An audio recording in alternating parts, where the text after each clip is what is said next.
3 p.m. GRUEN. Gruen Precision Watch Time. See the Gruen very thin. WEAF, New York.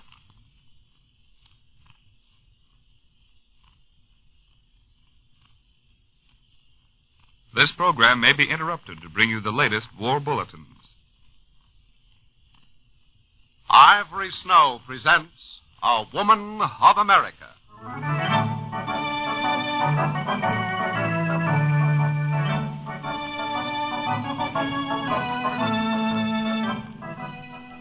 Ivory Snow brings you the story of Prudence Dane, a woman of America whose courage and faith are the glorious heritage of all women of America today.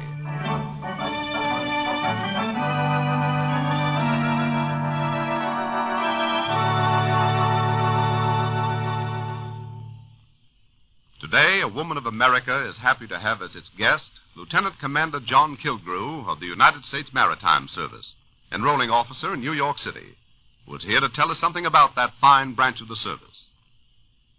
Thank you, Mr. Gallup. First, I'd like to remind your listeners that the Merchant Marine offers a fine career and opportunity for service to young men, especially those between the ages of 16 and 17 and a half. Our merchant service, Marine, has some of the finest new ships in the world, and today, more than ever, crews are needed to man them, now that the long-awaited invasion of Europe is underway. Well, safety measures are excellent in the Merchant Marine, aren't they, Commander? Yes. Our merchant ships, sailing in convoys, are protected by both Navy and Air Force escort, and in addition, each vessel carries a well-trained gun crew. Well, what about chances for advancement? Why, they're excellent. After 14 months at sea, a man can apply for officer's training. Of course, all enrollees get a thorough training course before they ship out, and their beginning pay is from $80 a month up, with practically everything clear, including free medical and dental care. Now, who is eligible for the Merchant Marine, Commander Kilgrew? Men from 16 to 17 and a half, and from 26 to 35 and a half. Stewards may be enrolled up to 50 years old. All those interested should apply now to their nearest U.S. Maritime Service office, or write to the U.S. Maritime Service, Washington 25, D.C. Thank you, Commander Kilgrew. And remember, friends, for more information about the Merchant Marine, write the U.S. Maritime Service, Washington 25, D.C.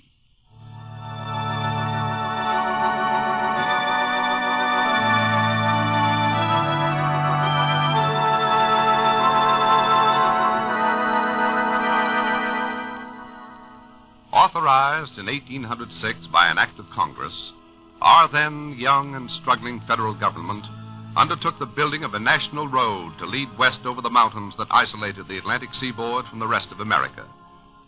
Extended in 1825 to the Mississippi River, in the decades that were to come, it proved itself a deciding factor in our national life by making the people see the value of centralized government. Along its entire length rumbled the heavy Conestoga wagons loaded with freight and produce, named, like the breed of horses that drew them, from the place of their origin, Conestoga County, Pennsylvania. Always the road pointed like a beckoning finger to the rich vastness of the uncharted West that lay beyond. But its most precious cargo was the people. People by the thousands, like Prudence Dane and Wade Douglas, like all those of the little Dane caravan who traveled its length and beyond. And so it was that night in June so many years ago, as Prudence quietly closed the door of Wade's cabin and started across the moonlit compound of the frontier outpost of Fort Donaldson. Prue, come back here. Good night, darling. Come and have breakfast at my cabin in the morning. Oh, dear God, please. He must see that valley once more before it happens. He must. He loves it so. And I promise I'll do my part. Nothing, not even our marriage, shall delay the start. Only let him see that valley. Let him ride with the wind on his face, a whole man, across it once more. In Christ's name, amen.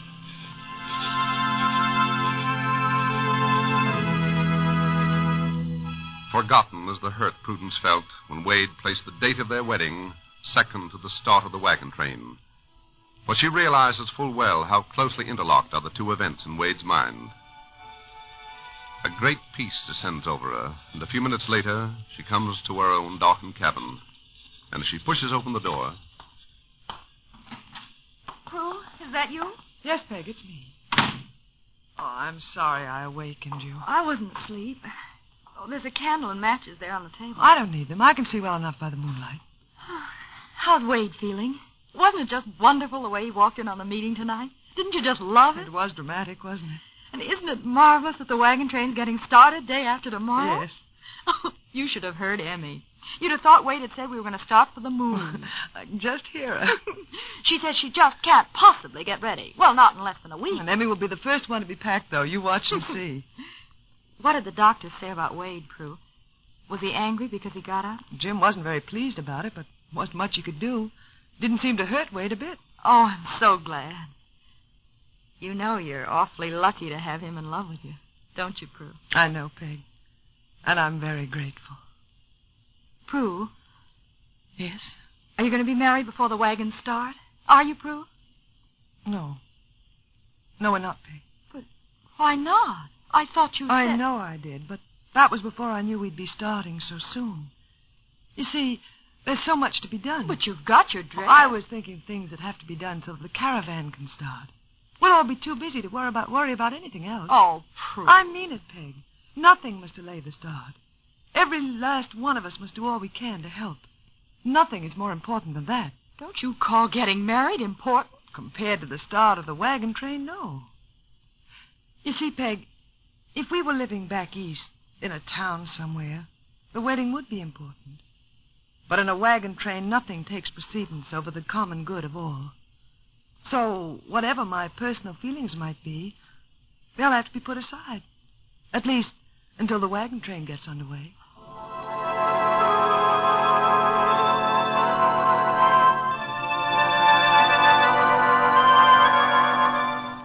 But behind Prue's voice, there was a haunting note of wistfulness, of longing, that belied her brave words. In the morning, when Wade came for breakfast, she gave him no hint of what might lie behind her calm gray eyes. Breakfast over, Wade went about his work around the camp. There were wagons to be checked, problems to be settled. So many things, and so little time in which to do them. Now the sun is almost overhead as Wade approaches Tom Hatfield, who is busy at his wagon. Hello, Tom. How's it going? Oh, hello, Wade. Say, I'm glad you came up. There's something I want to ask you. Yeah, sort of hot, ain't it? Go ahead, Tom. Well, every last one of us brought along an awful load of farm tools, plows and such like, and they take up a plague lot of room in the wagon. Mm-hmm. Room we could use for other things. I was wondering how this would strike you. Suppose we took the iron parts off and just kept them.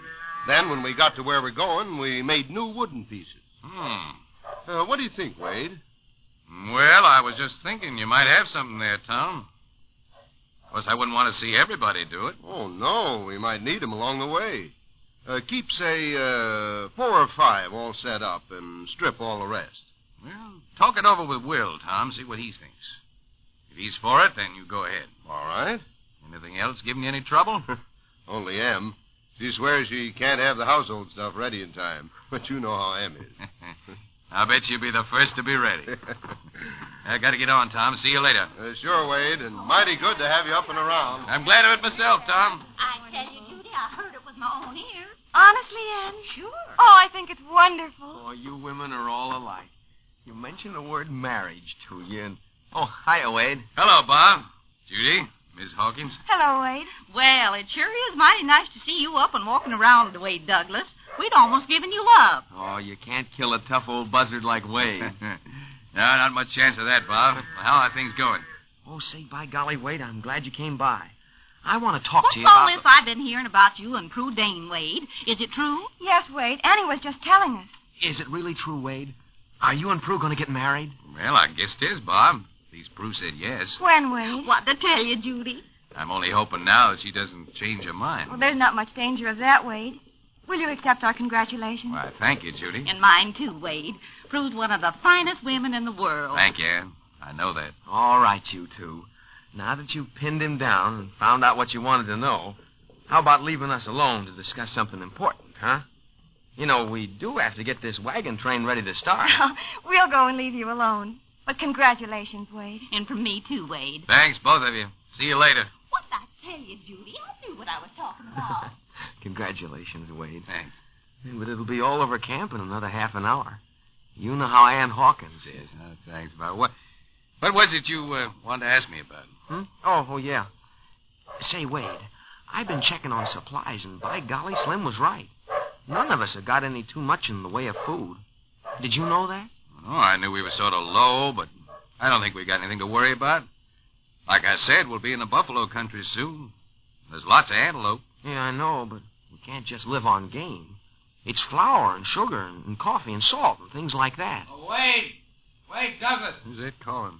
Oh. Yes, Slim, what is it? Come on over. Caleb wants to see you. All right, I'll be right over. Oh, don't worry too much, Bob. We'll make out. Sure hope so, but I don't see how. Then I'll go see what Caleb's got in his mind. I'll drop back a little later. Okay, Wade. If you say not to worry, I won't. I didn't mean to drag you away from Bob, Wade. Slim here just yelled at you without thinking much. That's all right. I was through. What's on your mind? Oh, well, Wade, you know Slim and me spoke of the food being kind of short. Last night over at your cabin? Yeah, I remember. Bob and me was just talking about it. Well, I don't think it's much of a worry after all. Nah. What made you change your mind? You remember when we all went back to Independence? Yeah, if you remember, I bought quite a supply of victuals myself, with my own money. I'll say you did. How much extra have you got?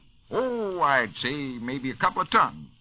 Wouldn't you say so, Slim? Easy that much, Caleb. I ain't got room for it all in my wagon, so if any of the others want any, they're welcome to it, Wade. Well, that's mighty nice of you, Caleb. They're welcome as the stars that shine, Wade.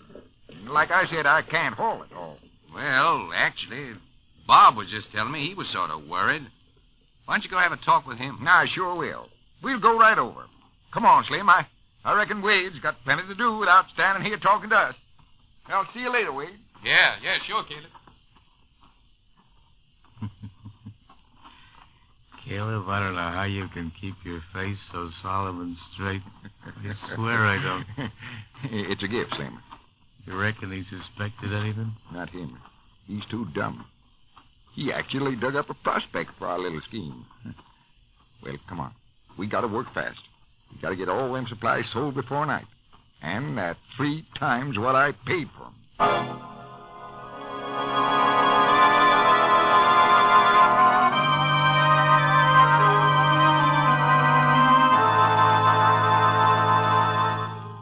So Caleb begins with his plan to bring as many of the wagon train into his power as rapidly as possible.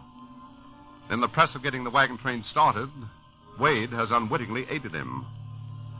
And yet the people of the caravan may not be willing to pay the high prices Caleb plans to ask. But if not, will they be forced to travel the balance of the way on short rations? Well, there until tomorrow, we leave the story of a woman of America. Listen then, won't you?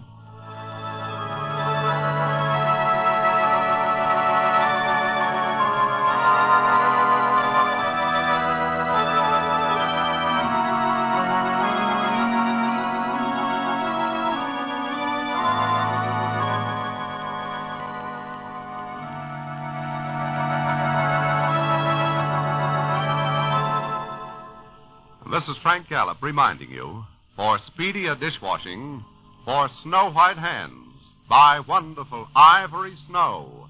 S-N-O-W.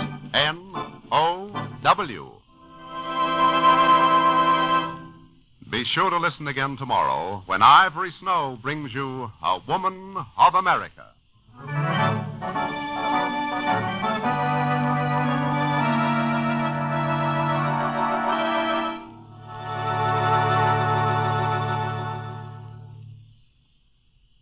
Please save every drop of your used kitchen fat. It can save a soldier's life as ammunition or military medicine. This is the National Broadcasting Company.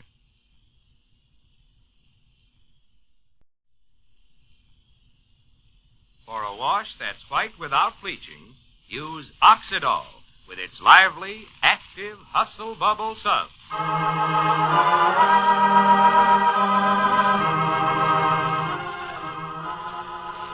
Oxidol's own Ma Perkins.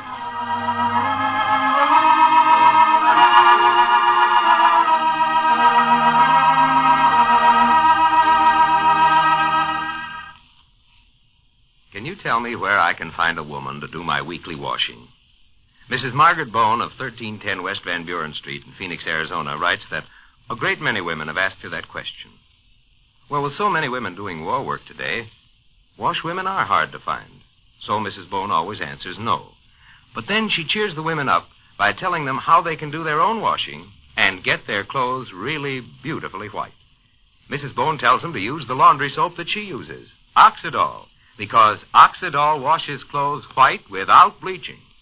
Now, Mrs. Bone proves her point by showing the women some Oxidol-washed sheets that are on display in her little linen shop. And she tells them that Oxidol washed the sheets that white without bleaching. So, washwoman or no washwoman, if you want to get your clothes brilliantly white, take Mrs. Bone's tip and try Oxidol yourself. You'll discover that Oxidol can wash your clothes brilliantly white. Yes, white without bleaching. Oxidol can do that because Oxidol's Hustle Bubble Suds are so lively and energetic, they lift dirt out. That's why clothes come clean without hard rubbing. Why, sheets and towels, all your white things, except maybe for fruit stains or such, come white without bleaching, gleaming white. And active as they are, those suds are genuinely safe for wash colors and rayons. So get that famous orange and blue bullseye package of Oxidol, and next wash day, see how Oxidol washes your clothes white without bleaching. Last night, I began thinking about a talk that Ma and Evie had just yesterday about Gary Curtis. Evie didn't get very far with Ma. But today is Ma's heavy day at the Red Cross, and Evie knows that. So Evie has taken this opportunity to stop by Ma's house to see Fay. We find the two sisters seated out on the front porch as Evie is saying, I talked to Ma yesterday, Fay. Ma doesn't see this at all. I wanted to know how you felt about it. I don't know what to think, Evie. Well, Fay, you've got to make up your mind sooner or later. It may as well be right now. I can't believe Gary took that money, Evie. $32,000. You do love Gary, don't you, Fay? Yes. Yes, I do love him, Evie. Well, Fay, it's a question of who you love most. Ma or Gary. Ma or Gary? Fay, we've got to protect Ma from herself. I don't understand, Evie. Ma's going to believe that Gary didn't take that money, isn't she? Of course. What if he did? Oh, but Evie... I still say, what if he did? But he didn't. Now, wait. You're being just like Ma, Fay. You're blind. Oh, Evie, I'm not blind. Gary couldn't have taken that money. He wouldn't have. I'd never believe in 1,000 years Gary Curtis would ever touch a penny that didn't belong to him. Evie, I know Gary better than you do. After all, he's lived right here in the same house with Ma and me. And I know Gary. I know him. I could believe a lot of things about him, but I'd never believe he was dishonest, Evie. Ma knows people. You know she does. Even before I ever liked Gary, Ma accepted him as wholeheartedly as she ever accepted anybody. Evie, what do you know about Gary? Nothing. I've seen Gary at some time or other every day since he's been in Rushville Center. And even if I'm wrong, could Ma be wrong? Could we both be so awfully wrong, Evie? Fay, you've known Gary for how long? 3, 4, 5 months. Ever since he's been in Rushville Center. Who was he? Where did he come from? Before that? Why, he was in the Army. Before that? Before he was in the Army, what did he do? Why, I don't know. You see, Fay, you don't know anything at all about Gary. You just think you do. You haven't the slightest idea where Gary Curtis was 5 years ago, 10 years ago, or what he was doing then, or anything about him. You're not reasoning, Fay. You're being emotional. And this is one time you can't let your emotions run away with you. And neither can I. If I let my emotions sway me, I'd be perfectly blind to everything, too. That's what Ma's doing, just like you are. Because Gary's a nice young man. He's good-looking, and from all I've heard about him, he's contradictory enough to keep a girl interested. Gary's got lots of good points, Fay. But I still say that neither you, Ma, nor I, or Willie, or Shuffle, or anybody know anything about Gary Curtis. Evie, what are you trying to get me to do? Fay, we've all talked it over. Willie and Shuffle and me.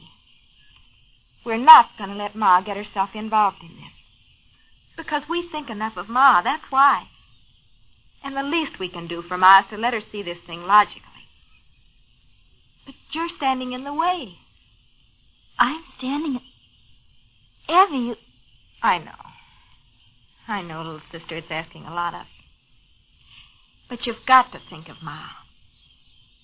It's very possible that Ma's thinking more of your being close to Gary than she's thinking of Gary himself. I don't think Ma realizes that herself. $32,000 is missing. That's a lot of money. That money wasn't missing before Gary started to work at the Surlock plant. Why, this thing can be the biggest scandal Rushville Center's ever known. Do you want Ma connected with it? No. Fade, don't think this is easy for me. It isn't easy at all. I'd rather do anything than to have to ask you to do this.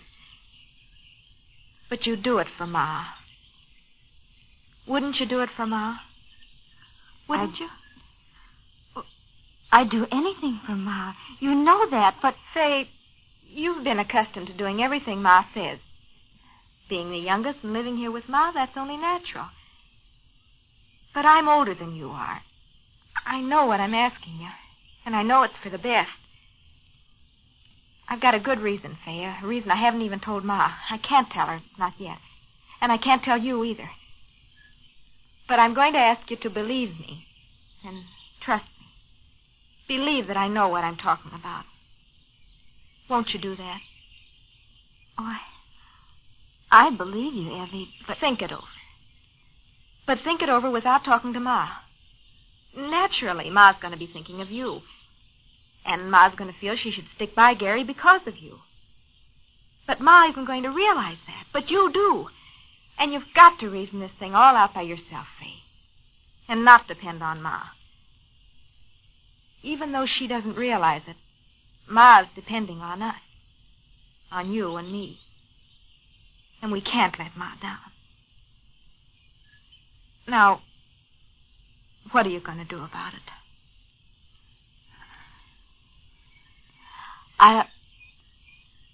I'll think it over, Evie. I'll think it over.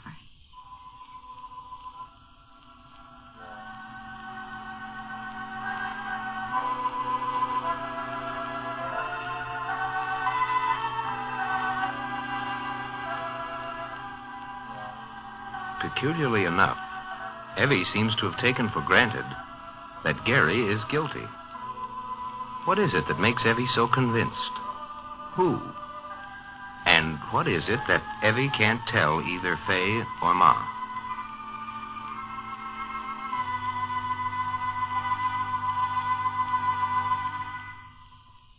But now we turn our attention to the office of Augustus Pendleton at the bank. It seems the banker is just completing a long-distance call. Yes, confounded operator. If you've got Fort William on the line, just give me the hotel. That's all I want. Well, then connect me. Don't just say you will. Hello. Room 618, please. Hello. Trent? Augustus. Look, Trent, I just called to tell you everything is going along according to plan. Smooth as silk, Trent. I've got everything working just the way I want it to. No, Trent, that's just what I was afraid of. You stay where you are. Don't think of coming back here till I tell you to. I've got just a few little details and one big one to work out, Trent. The most important is yet to come. Pardon me just a minute. Oh. Somebody just came in. I'll call you back. But it'll only be a few days more, that I assure you. 2 or 3 at most. Goodbye. Confound it, Matilda. Can't a man even talk on the telephone in his own office? Bad enough at home. You have to just open the door and walk in like that without knocking? Oh, Augustus, you and your telephone calls. Ye gods, I can't even make a phone call without looking up and seeing you. The phone call shouldn't be so confidential, Augustus. I was downtown, just thought I'd stop by. Aren't you glad to see me? Oh, it's such a warm day, Augustus. You shouldn't get your blood pressure up like that. It isn't good for you. What you want to see me about? Well, can't a wife stop in at a husband's office? Does she have to have a reason? What is it? I haven't looked lately. Is your account overdrawn again? No, not this time, Miss Sweet. I was thinking of giving a dinner party, Augustus. What's the purpose of the dinner party? Same purpose. Gary Curtis. Oh, ye gods, are you back to that? Well, I never was away from it, Augustus. I've told you Gary Curtis is not coming into my home. Yes, I remember you did. That's why I thought I'd better mention it to you before I send out the invitations. Augustus, I'm not going to let Fay Perkins have Gary Curtis for her exclusive own. It's the reason why Gary isn't seeing Gladys. I don't know what it is, but I'm going to give them a chance to patch up whatever differences they might have. And I'm going to have a dinner party, and I'm going to invite Gary Curtis. Oh, you are? Yes, I am. And what brought on this sudden decision, might I ask? I see you so little around the house lately. I have to come down here to get an opportunity to talk to you. That and the fact I just met someone down the street. Are you interested in who I just met, Augustus? Who? Jeffrey Powell. Jeffrey Powell? Yes. Gary's father, you know. And Jeff's just as interested in Gary finding the right girl as I am. From all the indications, Jeff agrees it should be Gladys. Well, I thought it would be a good idea if Jeff and I discussed the situation. So I invited him to drop by the house tonight. I thought I'd tell you in case you're not going to be home as usual lately. Any objections, Augustus? Why, none at all, Matilda. Do, by all means, have Mr. Powell drop by the house any time you like. And I'll be wanting to talk to Mr. Powell myself very soon. You might think that over, Matilda, and worry about it. Now, will you kindly run along and let me attend to my business?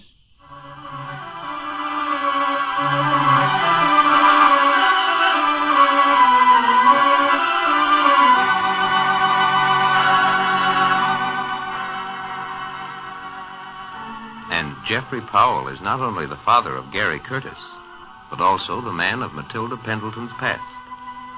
And Matilda eyes her husband in wonderment. Wonder so plainly written in her face, it's possible to read Matilda's thoughts, almost as if we were hearing them voiced in Matilda's own words. Wants to talk to Jeff himself. About what? What does he mean by that? And, of course, we wonder, too.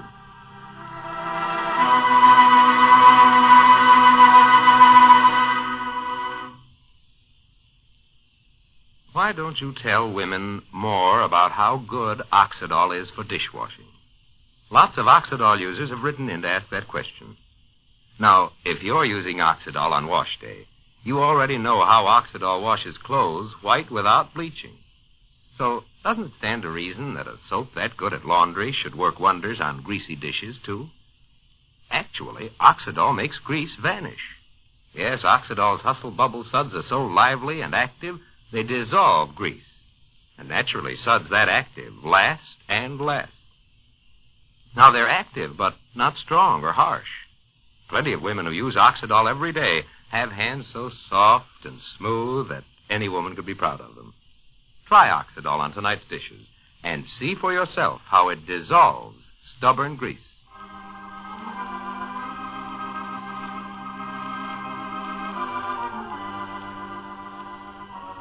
Well, tomorrow, Matilda offers interference. Be listening to Ma Perkins tomorrow. Until tomorrow, then, this is Charlie Warren saying so long. And remember Oxidol, won't you?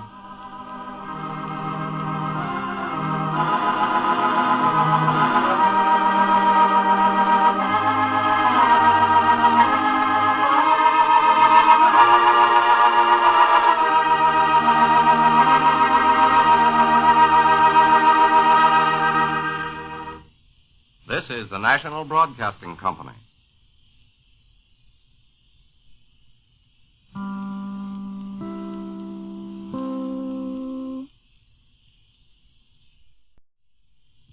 .30 p.m. Eastern Wartime. WEAF, New York.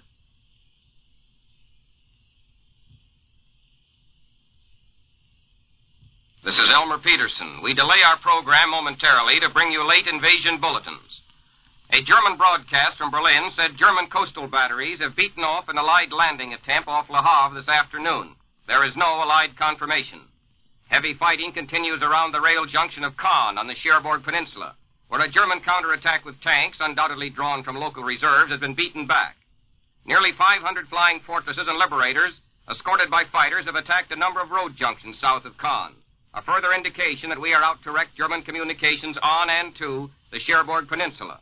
And a late German report says an entire Allied airborne division has been landed on the western coast off the Normandy Peninsula, indicating we may be planning a pincer drive against Caen. In Washington, the War Department has disclosed that the American general, who was demoted for violating security regulations, was Major General Henry J. Miller, commander of the 9th Air Force in Britain. This news has been brought to you from the NBC newsroom in New York. The following program may be interrupted to bring you the latest war news.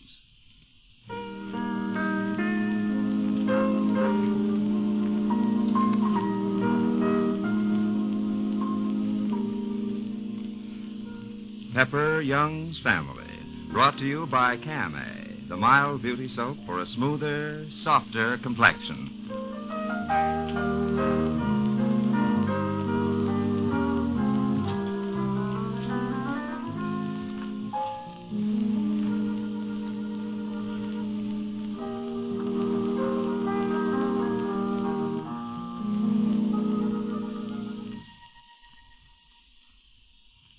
And now, Pepper Young's Family, written by Elaine Carrington.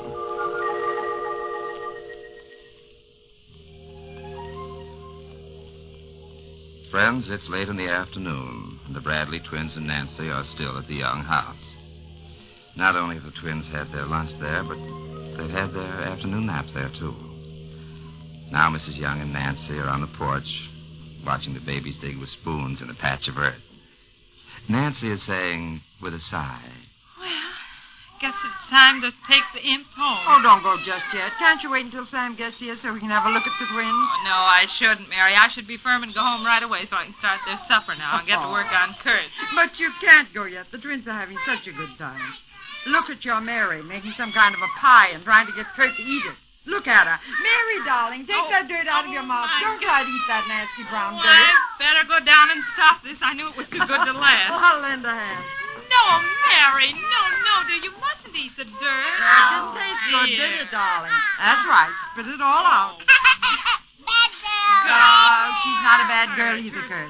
Just because you have sense enough not to put mud in your mouth doesn't mean you have to scold your sister for doing it. No, that's right. Nothing, Hattie. She just made herself a mud pie to eat, and it didn't taste so good. Oh, well, now you two little tykes, come on inside. I've got your supper ready for you. I've cooked some nice cereal, and I made some pudding, too. Oh, no, Hattie. I'm taking them home, dear. You shouldn't have done that. Oh, but it's time for their supper. And besides, Hattie loves fussing over them, so you may as well relax, Nancy. All right, twin. Go along with Hattie. I'll tote you home afterwards. Come on. Hattie, here, I'll carry Mary Oh, up. thank you, Mrs. Bradley. You know, she can walk, but she loves to be carried. Look at Kurt scorning all help. Oh, Nancy, that darling. Now, you two go inside with Hattie. Sometimes they're darling. Here we are. Come along, twins, now. Come on inside. Eat supper. Oh, sit down, Nancy, dear. Thanks. Mary, you know, this is the height of luxury, to be able to sit here on the porch another half hour and rock. You know, Nancy, I just enjoy rocking. I may be old-fashioned, but I'll take a rocking chair any day over those straight chairs. Mm-hmm. Isn't there something I could do for you, Mary? Isn't there something upstairs you'd like that I could get for you, or some mending you'd like done, or maybe an errand that I could run for you, just to make up for this lovely day at your house? You sit still. Come over here often. That's all you have to do. You better not urge me. I'll be over here all the time. Good. I won't come over, however, next week when Linda's here. I don't want her to see the babies. You know, it might upset her. I don't think so, dear. I think the more Linda takes interest in children, gets used to the sight of other people's babies, the better it'll be for her. I think she'll enjoy the twins. But there's something you can do for me, though. Well, thank goodness. What is it? Run down to the mailbox. See if there are any letters stuck inside. I've got to open it. You know, I'm singularly disinterested in mail when my family are all home. That doesn't go for Peggy or Pepper. I'd love to get the mail for you, dear. Mary, you know, your place looks so sweet now. Everything's growing and the roses beginning to open up. My, the ramblers are in bud. leaps and bounds. I'll soon have enough to send you over a mess. You can take some lettuce and spinach home if you want to, and some radishes. I think I'll have onions and carrots for you in a short while. Oh, there's a letter here for Peggy. It's from Carter. Oh, that's good. It's the first thing she looks for when she comes home. I'll bring it up for you. I'll keep it right here on the porch for her. Thank you, dear. Oh, say, here comes some of your family, isn't Oh. it? Well, it's Sam and Peggy in the car. Hi, Peggy. Hello, Nancy. Are the twins here? Oh, I wish somebody'd be glad to see me for myself once in a while. Yes, they're here, Peggy. They are, eh? Well, trot 'em out. Let's look 'em over. Hello, Sam. Hello, Nancy. Oh, I've had the most heavenly, blissful day in Hello, your Sam, house. darling. Hello, my baby. Hello, Mama, dear. Is Pepper home yet? No, not yet, dear. I saw him this noon, Mama, and what do you think? He asked me to go to Lake Beauregard when Linda and he go up there. He thought it would be a good idea. Oh, that's nice, Pegs. I think it's a wonderful idea. I'm so excited about it. And I wanted to tell Pepper that I asked Mrs. Green for my vacation, and she's going to let me know about it. Oh, Mama, I do hope I'll get it. Because I just love Beauregard. And being there when Linda and Pepper are there will be such fun. Oh, of course that'll be fun, dear. Oh, Peg's darling, here's a letter for you. Oh, from Carter? From Carter. Came this afternoon. Oh, give it to me, Mama. Say, where are the twins? I don't see them anywhere around. Or are they taking a stroll out of sight somewhere? I should say not, Sam. No, they're out in the kitchen having their supper in style with Hattie. I see. You know, Sam, I've been here since noon. I just stopped over with the twins to pass the time of day, you know. We've stayed for lunch and nap and supper. At least they have. Well, I wish you and Kurt would stay for dinner. No, absolutely not, Mary. I'm taking them home the minute the crumbs are wiped off their faces and they finish their pudding. Oh, Sam, this is the nicest house to spend a day in the whole world. Well, I can recommend it myself, Nancy. I think you could. Oh, Mama. What? What's the matter, dear? Carter's not going to stay on this side. He's going to be sent back overseas just as soon as they feel he's able to. Oh, Peg, that's too bad. But, Pegs, it's undoubtedly what Carter wants to do, isn't it? Well, yes, Daddy. He says I mustn't feel too badly about it, that he's needed over there. But I hoped... Well, he wants to finish the job, honey, and I don't blame him. I know he does, Daddy, but I hoped there was a chance he might stay on this side. But he says they need him more overseas, and...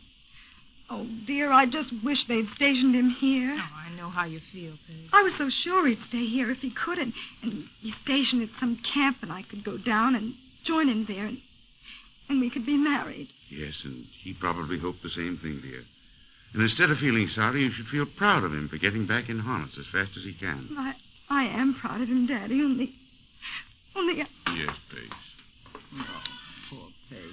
It's a terrible disappointment for her. Of course it is.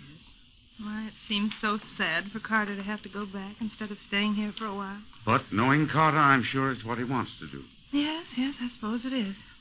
Oh, Sam, if only this war would be over. An end of that. Well, we're certainly doing our best to make that wish come true. Yes. Oh, hello, Mrs. Hello, Edie. I didn't know you were back in Elmwood. Yeah, I'm back, Mrs. Young. Oh, it's good to see you. Good to see you, too. Mrs. Young, is Peggy home yet? Yes, Edie, she just came in. She's gone to her room. She's a little upset. What about, Miss Young? Well, she just heard the Carter's going back overseas, and she so hoped that he'd be stationed here. Oh, that's too bad. Yeah, I know how Peg must feel, Mrs. Young, but honestly, they need all of us they can get over there right now. As a matter of fact, I don't know when I'll get home again to Elmwood. Andy. I know, Edie, but there's a job to be done. Yes, I understand, Andy. Really, I do. Mrs. Young, do you think I could go in to see Peggy? Do you think it'd be all right? Why, yes, Edie, I guess so. Okay. Excuse me, everybody. Yes, how's Linda, Mrs. Young? Oh, she's much better, Andy. Oh, that's wonderful. We came over to find out the latest news about her. Peggy! Woo-hoo-hoo! Oh, Peggy! Peggy, where are you? Peg! Oh, here you are in your room. Oh, Edie, I wish you'd leave me alone for a little while, dear. Huh? I wish you hadn't come over just now. You know I don't want to be rude, Edie, but honestly, I don't feel like talking to anybody. I know, Peggy. I know all about it. Your mother just told me about Carter going back across. Oh, Peggy, I'm terribly sorry. I know exactly how you feel. Edie, you can't know exactly how I feel. Nobody can know how I feel unless they have somebody they love going overseas right now. Well, that's just it, Peggy. I know exactly how you feel. But, Edie, you don't. You couldn't. Yes, I do, Peggy, because... well, Peggy, I love somebody who's going overseas right away, too. Oh, I love him terribly. You do? Who is it now, Edie? Oh, Peggy, I'm so in love with Andy Hoyt, I don't know whether I'm coming or going. Edie, are you really? Well, what about Andy? Well, I think he loves me, too, Peggy. I think he loves me a lot. And so, you see, I do know just how you feel, because Andy has to go back pretty soon, too. And, oh, Peggy, I feel the same way about Andy as you do about Carter. I can't bear to have Andy go back this time. Oh, Peggy, isn't being in love with a soldier the hardest thing in the world, even while it's the best thing in the world? Even while you wouldn't be out of love with him for anything in the world.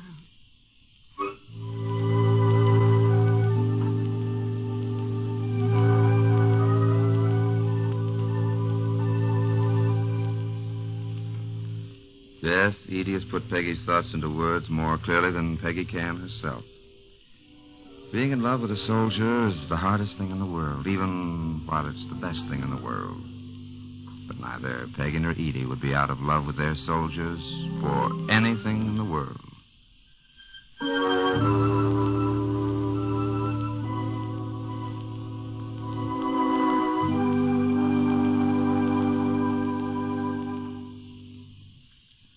I'd like to ask you if this doesn't sound pretty reasonable to you.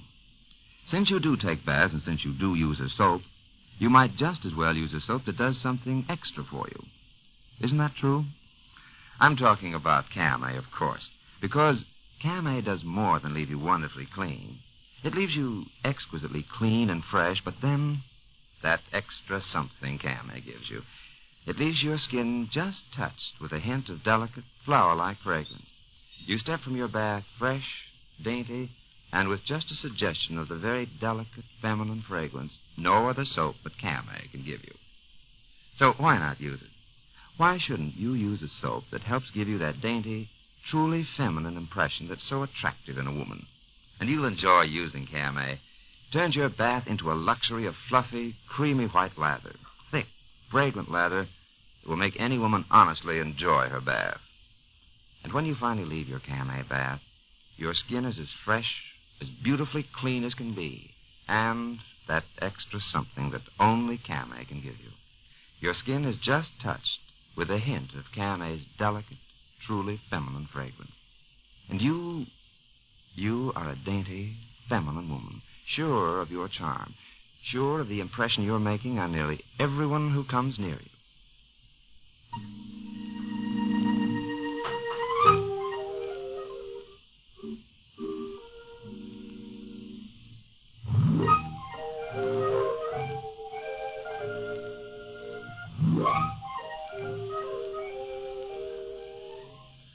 Huckleberry pie is a special treat for the young family.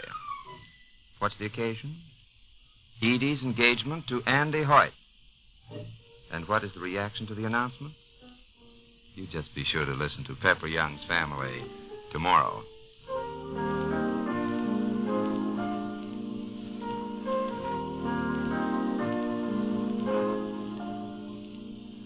Remember, it's Camay, the mild beauty soap for a smoother, softer complexion that brings you Pepper Young's Family. Now, this is Alan Kent inviting you to listen again tomorrow.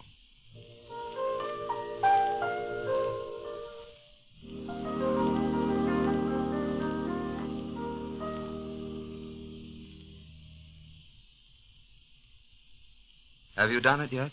Have you gotten your family into the habit of making the soap you use last? Because remember, conserving soap is patriotic. This is the National Broadcasting Company.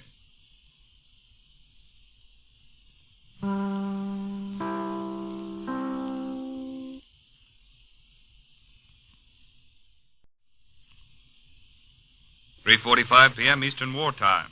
WEAF, New York.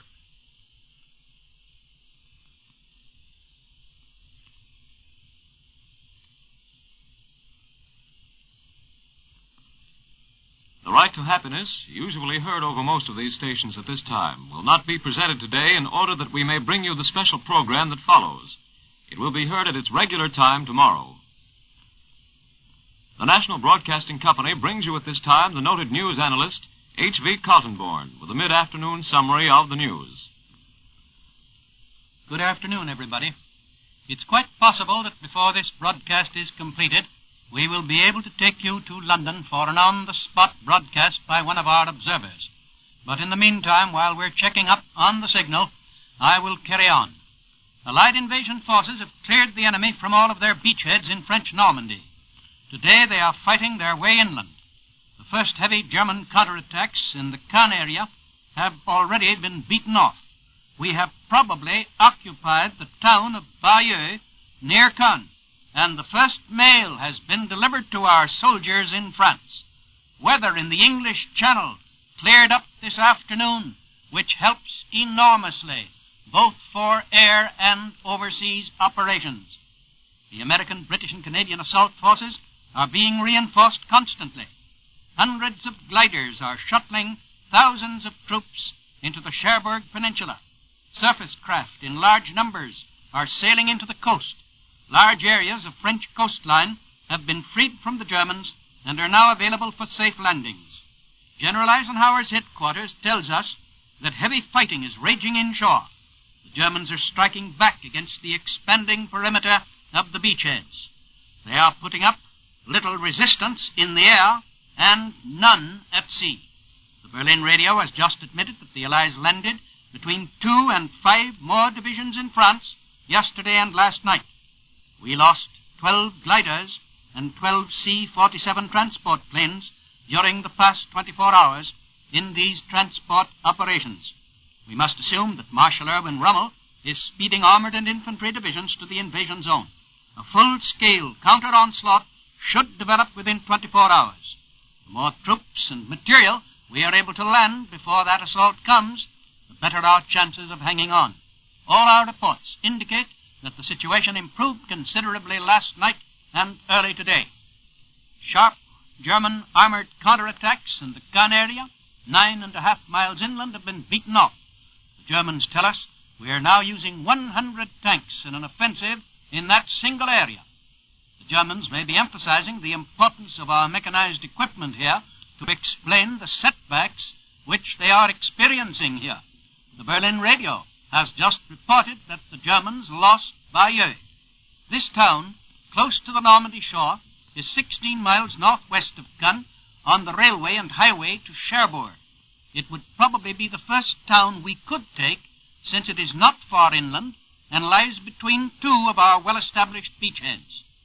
Bayeux is near the center of our most concentrated operations on the Normandy Peninsula.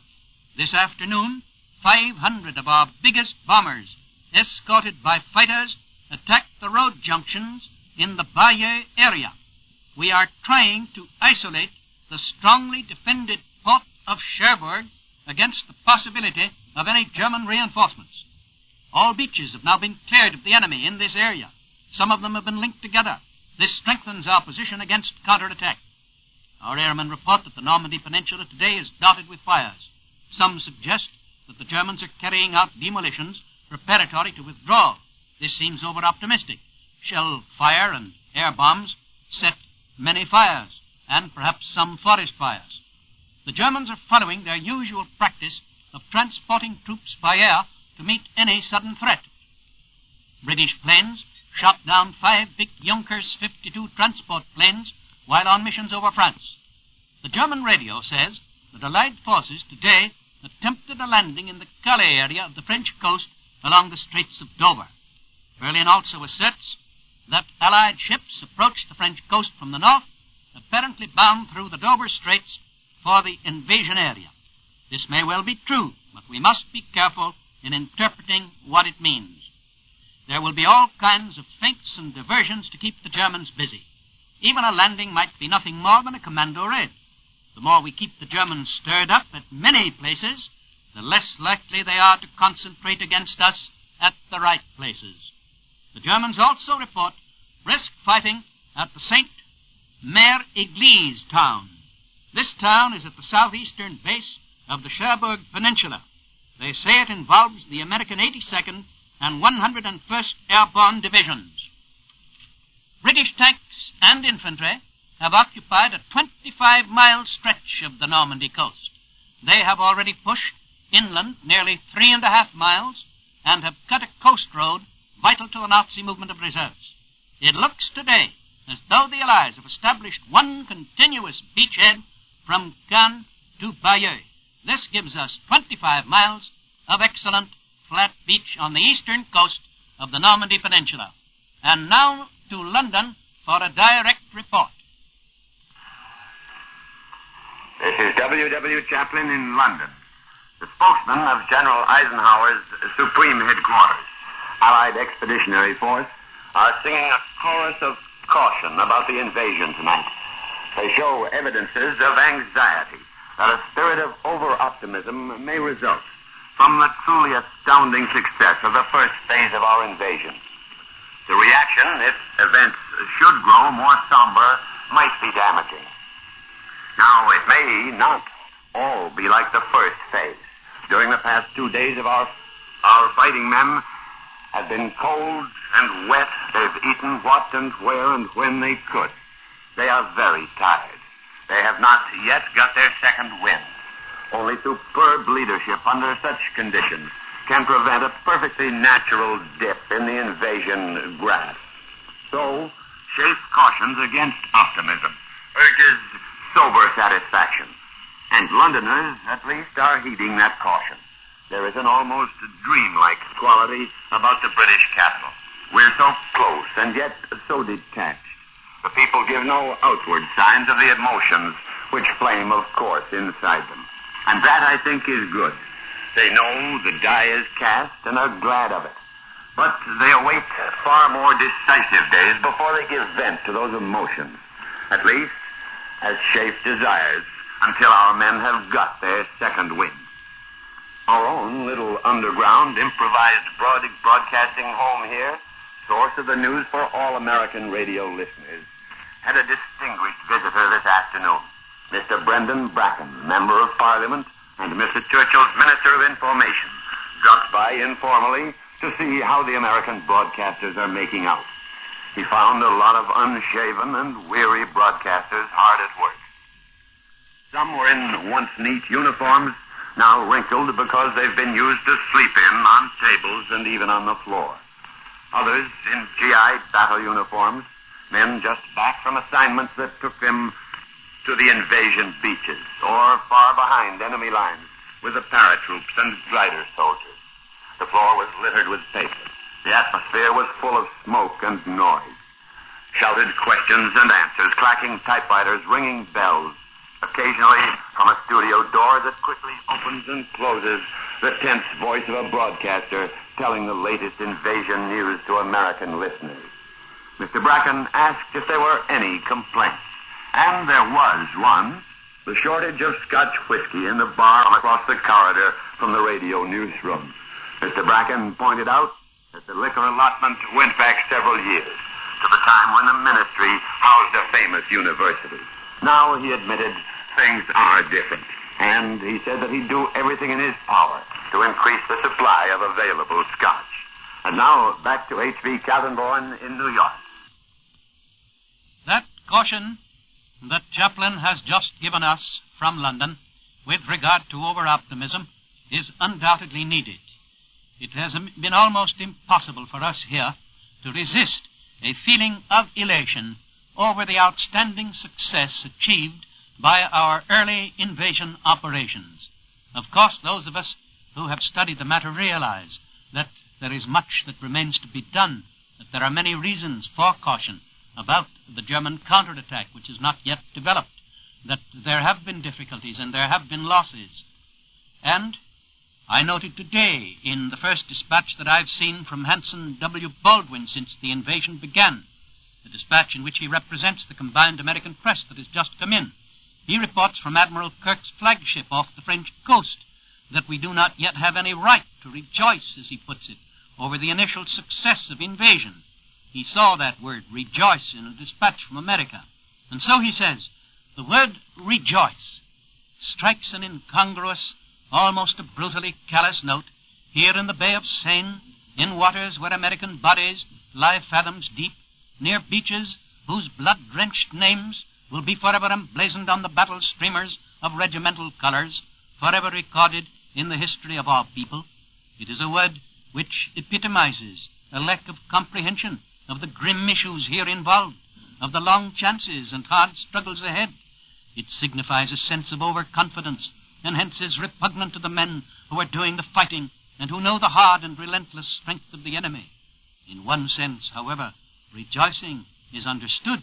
This operation has been so long prepared, and the war of nerves so great, that there is a positive sense of relief when the first shots are fired, and when one knows that now the grapple to the death has been started. Yes, that tells the story as it is seen and felt by one who is at the scene and who knows that death has come to many a brave American. And yet, with all proper allowance for caution, the Germans themselves tell us that the Allies have occupied a circular area between Boulogne and Corentin on the eastern side of the Cherbourg Peninsula. They also admit that we have opened a corridor to the coast. The forces holding this pocket, they tell us, are now being reinforced by sea and air, and this means that our paratroopers who landed inland have now joined up with our beachhead forces in this area. The Russian military experts take the same optimistic view of the initial success achieved by our landing operations that has been taken by some sources in this country. The military analyst in Izvestia, for example, said these conclusions could be drawn from operations thus far. 1. The Germans proved powerless to prevent the landing of large Allied forces on a comparatively large sector of the coast of northern France. 2. The Allied fleet and air force hold unchallenged supremacy. 3. The fortifications which the Germans have been extolling for so long, the notorious Atlantic Wall, failed to withstand the concentrated fire of naval artillery and the hail of bombs of the Allied Air Force. This Russian analyst says the Germans have 3 armies in France. One in the north, that's the zone of our landings. One is on the Bay of Biscay coast, that's near Spain. And one on the south coast, the Côte d'Azur on the Mediterranean.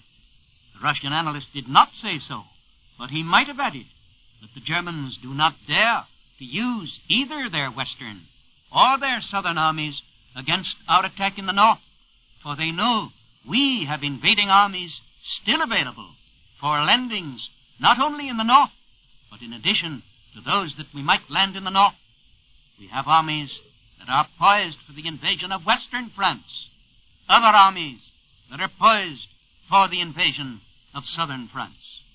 And so, obviously, with all due allowance for that necessary caution, which we must have since the invasion has only begun, with all due allowance for that, there is a definite demonstration during these first 36 hours of the failure of the German Atlantic Wall, of the failure of that German air resistance about which we were so uncertain, of the failure of the Germans to develop any sea power to meet us in the Channel.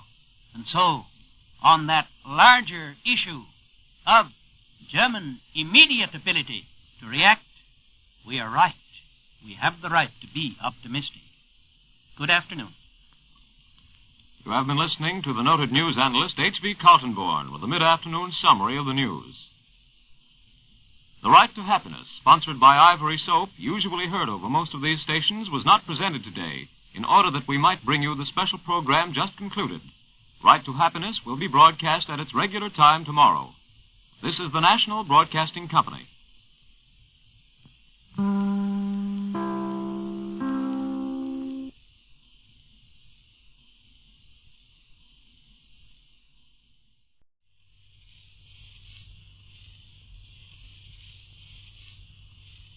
Gruen Precision Watch Time. Gruen Very Thin. Watchmaking Miracle. WEAF, New York.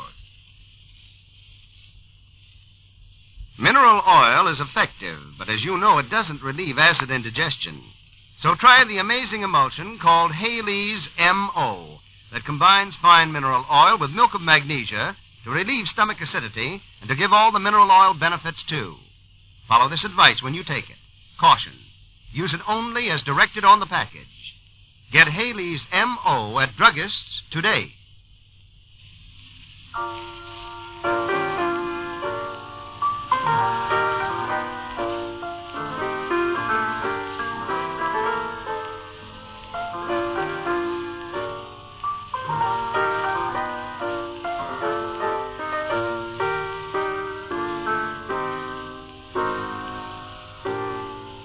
Now we present once again Mary Noble, Backstage Wife. The story of a little Iowa girl who marries America's most handsome actor, Larry Noble, matinee idol of a million other women, and the story of the change war brings as Mary finds herself a war wife.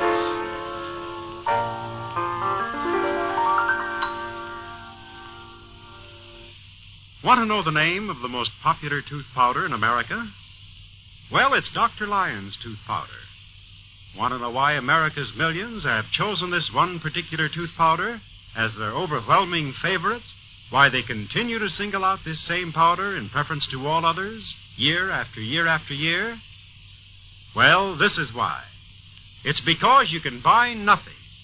Even if you pay double the price, there's absolutely nothing you can buy that cleans your teeth more quickly, more thoroughly, and above all, more beautifully than Dr. Lyon's.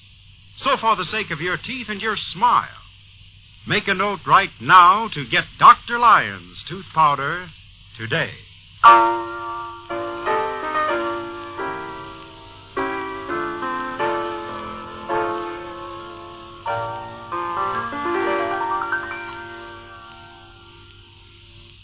Now, Backstage Wife. The beloved story of Mary Noble. Now Mary Noble, war wife, since her husband Larry, former Broadway star, is now Lieutenant Noble of the United States Coast Guard, stationed in Washington, D.C. As you know, since Mary is no longer playing in Tom Bryson's play Blackout, she's now living in her little home at Rosehaven on Long Island. Well, tonight it's cold and rainy in Rosehaven, and some time ago, Mary became frightened when she noticed two prowlers out by the garage. She phoned the police, but when they arrived, the men had gone. Later, when they returned, she phoned Tom Bryson at the Comedy Theater in New York and asked him to come out to investigate. Well, it's now a half hour later. We find Mary, Sandra Barkley, and Larry Jr. in the living room. Are those men still out there, Mary? I don't see their flashlights any longer, Sandra. They may have broken the lock by now and gone into the garage. But, Mary, why do you suppose they want to break into that empty garage? I haven't the least idea, Sandra. Oh, dear. I wish Tom would hurry and get here. Mm-hmm. Oh, it seems a shame to make Tom come all the way out here to Rosehaven on this rainy night. Mary, how long ago did you call him at the theater? Let's see. It was about 8 o'clock. He said he'd catch the next train. Oh, well, it's about 8:30 now. Should be here before long. Mary, don't you think you better call the police again? I did call them once, you know, and when they got here, the men had simply disappeared. I hate to call them again, but I'll do that very thing if Tom doesn't get here soon. After all, Sandra, even if those men do break into the garage, what can they steal? There's nothing in there but those garden implements. Mommy, somebody is coming up the path. I think it's Uncle Tom. Shall I let him in, Mary? Wait till he rings, Sandra, and then switch on the porch light and make sure it's him. All right, Mary. Mommy, I'm not scared. I'm glad you're not, darling. I bet Uncle Tom won't be afraid, will he, Mommy? Of course not. Your Uncle Tom's very brave. Hello, Sandra. It's a lovely night for ducks, huh? Hello, Uncle Tom. Well, if it isn't my little pal. Uncle Tom, there's robbers outside. So I hear, but don't you worry about them. Come in here by the fire, Tom. You mean you've still got a fire in the fireplace? Yes. It's been terribly damp in here all day. Tom, you didn't see anyone loitering outside, did you? No, I didn't, Mary. Now, come on, you two. Tell me, what's this all about? A couple of men trying to break into the garage here. That's right, Tom. I saw him, Uncle Tom. I wanted to go out and talk to him, but Mommy wouldn't let me. No, of course she wouldn't, Phil. Your mama's very wise. Tom, we first noticed the men right after Maud left for the theater. It was just getting dark. I happened to look out the window here, and I saw two men coming up the driveway. First, I thought they were going around to the back door. And they went toward the garage. I called Sandra, and we watched them. Yes. And first they tried to open the door. And then they tried to break the lock, didn't they, Mommy? First, I was going out to ask them what they wanted, but it was raining so hard, and Sandra said they looked like thugs. And they did, Tom. They looked awfully tough. So then I told Mary to call the police. So I called the police. Before they got here, the men had left. Oh, I see. But then they came back later on. The men, I mean. Yes. As I was talking to you on the phone, I saw a flashlight through this window. Then I heard someone pounding. Trying to break the lock, huh? Well, that's what it sounded like. Well, where are they now? We don't know. It's so dark we can't see anything from the house, and both Sandra and I were too afraid to go out to the garage and look around. Yes, for all we know, they may have broken the lock and gone inside. Well, I guess there's only one way to find out whether they're still there. That's to go out and look. Oh, Tom, please, don't go out there alone. What do you mean? Why shouldn't I go out there alone? After all, Mary, we'll never find out anything by sitting in here by this nice warm fire. But, Tom, if those men are really burglars, they might harm you. Oh, now look, Sandra. Look, how can the men be burglars when there's nothing in the garage to steal? Now, if they were trying to break into the house, well, that'd be something else again. If they were doing that, I'd surely have the whole local police force here. Mary, maybe they've just made a mistake and have the wrong garage. Oh, but, Tom, how could they make a mistake like that? No, I think those men have a good reason for trying to break into our garage. They must have. Well, Mary, suppose they did break in. Suppose they took everything that's out there. What would they get? Let's see now. 2 old worn-out tires. And, yeah, there's some used garden tools and... What else is there? Oh, yeah, some wood for the fire that I put in there to keep dry. But, Tom, why is the garage kept locked if there's nothing in there of value? Well, no particular reason, Sandra. Except to keep the kids around the neighborhood from carting off the garden tools for playthings. In fact, it hasn't been locked at all till just today. When I was out here this morning, I saw the padlock hanging on the door and snapped it closed. I put the key there on the mantel, Mary. Oh, yes, I remember, Tom. Well, you got a flashlight, Mary? There's one in the kitchen. Oh, Tom, I wish you wouldn't go out to the garage tonight. Oh, now, wait a minute. That's what you asked me to come out here for, wasn't it? But no, of course not. Sandra and I just... Well, we didn't want to stay here in this house alone all night. Mary, do you mean that I'm going to have to be stuck out here in Rosehaven all night? You most certainly are. Oh, but listen... Now, Tom, it won't hurt you to spend one night away from Times Square. Okay. But I probably won't sleep a wink. Why not? Well, it's too quiet out here. Oh, Tom. Uncle Tom, if you're afraid to go out to the garage all alone, I'll go with you. Well, thanks, Larry Jr. I appreciate that. In fact, I may take you up on it. Okay. I'll put on my raincoat. Larry Jr., you'll stay right here in the house. But, Mommy, Uncle Tom may need me to help him. Well, on second thought, Junior, you'd better stay here and protect the ladies. Oh. All right, Uncle Tom. But you can run out in the kitchen and get me a flashlight. Well, I'll get it right away, Uncle Tom. Okay.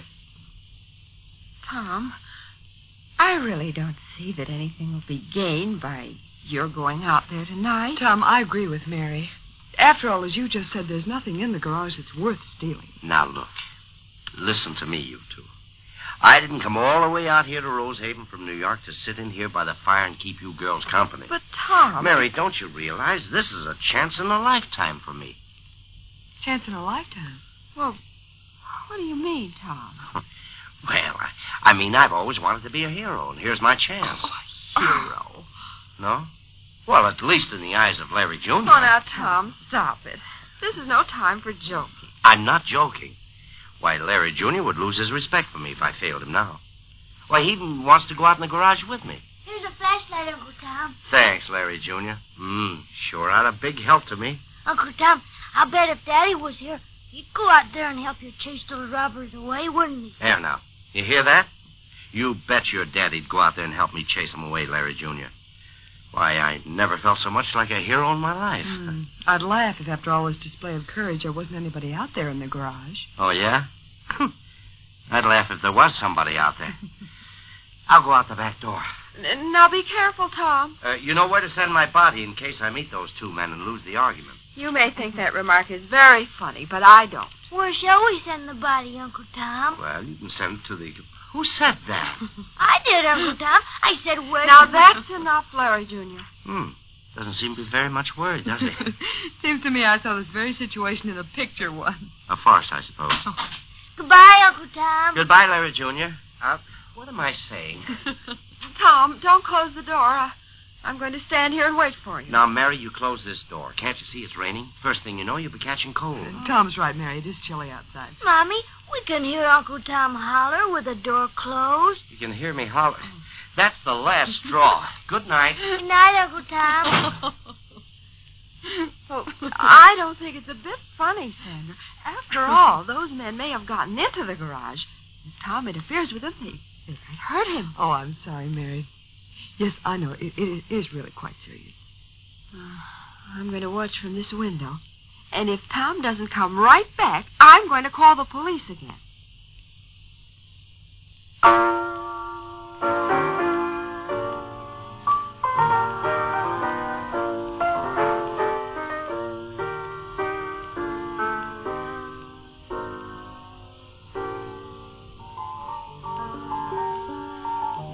Perhaps Mary is right.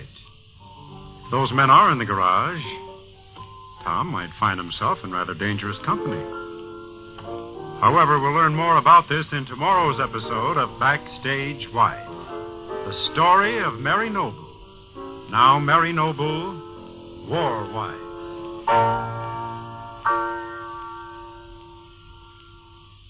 You may believe that your present dentifrice is as good as there is. But whatever you believe or whatever you do, one fact remains. Among powders, the popularity of one tooth powder, Dr. Lyons, stands unsurpassed. First choice last year, first choice this year, first choice for many years. No greater recommendation, no greater proof of its power to bring out all the natural beauty of your teeth could be asked or given. Of course, there's a reason for this overwhelming popularity. Here it is. It's because you can buy nothing. Even if you pay double the price, there's absolutely nothing you can buy that cleans your teeth more quickly, more thoroughly, and above all, more beautifully than Dr. Lyons. So for the sake of your teeth and your smile, choose Dr. Lyons tooth powder. You'll find it quick and amazingly thorough. But your greatest satisfaction will come when you look in your mirror and see all the natural beauty that your teeth will show. Only then will you understand why more folks have made friends with Dr. Lyons than any other tooth powder in America.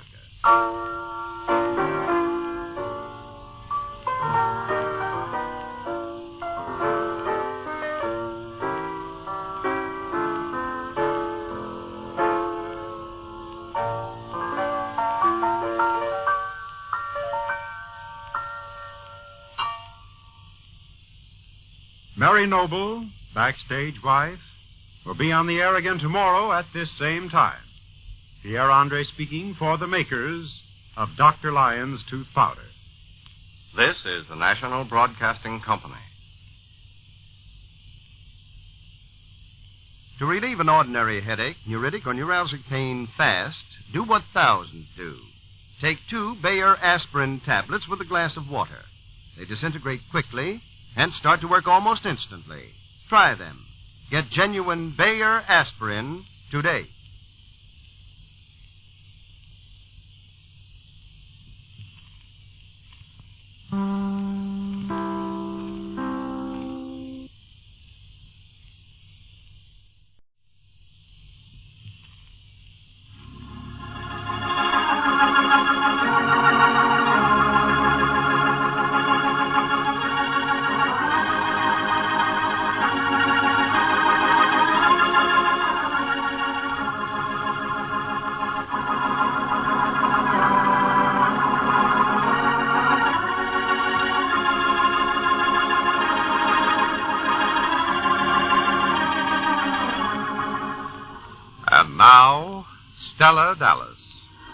continuation on the air of the true-to-life story of mother love and sacrifice, in which Stella Dallas saw her beloved daughter Laurel marry into wealth and society, and realizing the difference in their tastes and worlds, went out of Laurel's life.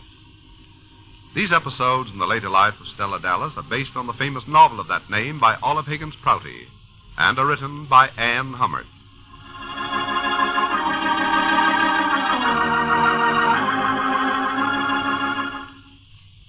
Here is a way every person who is subject to acid indigestion can find relief. Take Phillips Milk of Magnesia after meals. It will usually relieve such discomfort in a few minutes. The reason is that such indigestion is often caused by excess acidity in the stomach. And Phillips Milk of Magnesia is rated among the most rapidly effective alkalizers or neutralizers of excess stomach acids known. What's more, when taken at bedtime in water or orange juice, 2 to 4 tablespoons of Phillips Milk of Magnesia will help you to start the day feeling like a new person. Try it. But when you buy, ask for it by its full name, Phillips, Phillips, Milk of Magnesia. Not merely Milk of Magnesia alone. And when you take it, follow this advice. Caution. Use only as directed on the package. The 50-cent size, containing 3 times the amount of the 25-cent bottle, is the real economy buy. And besides the familiar liquid form, you can also get the convenient Phillips Milk of Magnesia tablets to carry in pocket or purse at any drugstore. Cost only 25 cents, less than 1 cent a tablet.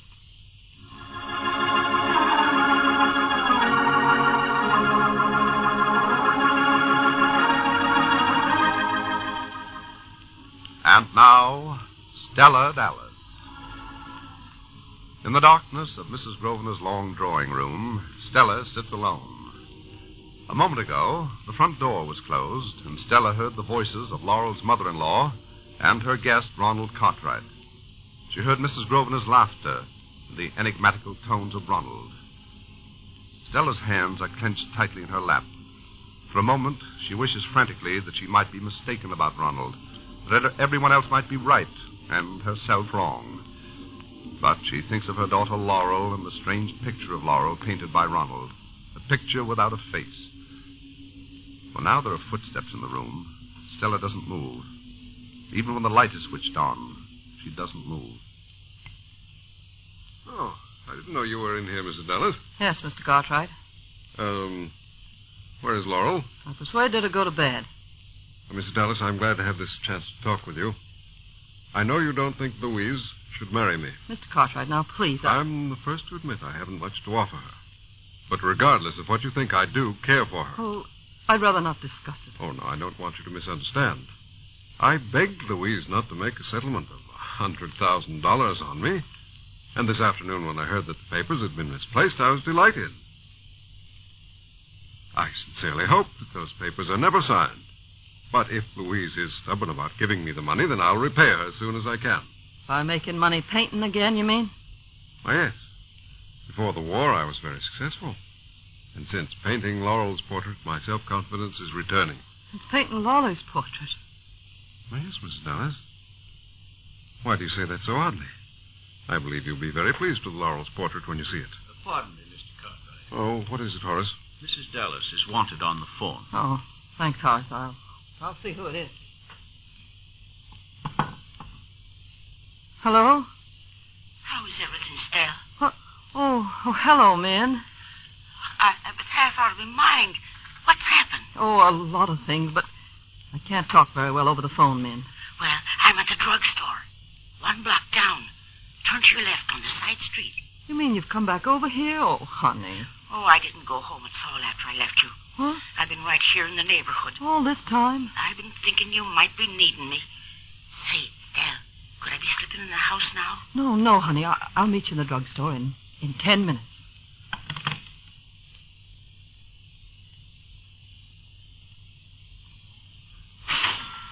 Stella, here I am. Oh, man. I ought to fuss at you for not going home. But, gee, I'm so pleased that you didn't. I've never needed to talk to you more. We'll be sitting down. Oh. And there's a cup of coffee. Oh, gee, thanks, Min. Go ahead, drink it. You're needing it, Stella. What did Mrs. Grosvenor do? Give Mr. Cartwright all that money? No, she hasn't yet. The paper she had to sign in order to do it was taken off the desk in the library. Oh, And Mr. Nelson, the lawyer, had to get a plane to California, so she hasn't made Mr. Cartwright that present of $100,000 yet. Holy seas. What are you meaning about the papers? I took 'em in. Huh? Yes, and then Horace's wife, Allie, burned them up. You took the papers away from Mrs. Grosvenor? She don't know I did.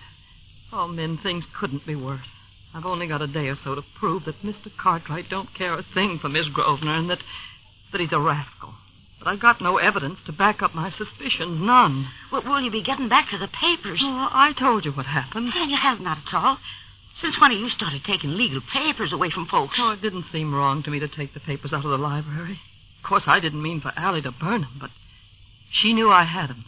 And she got them out of my pocketbook and threw them in the fire. Oh, Stella, that's awful.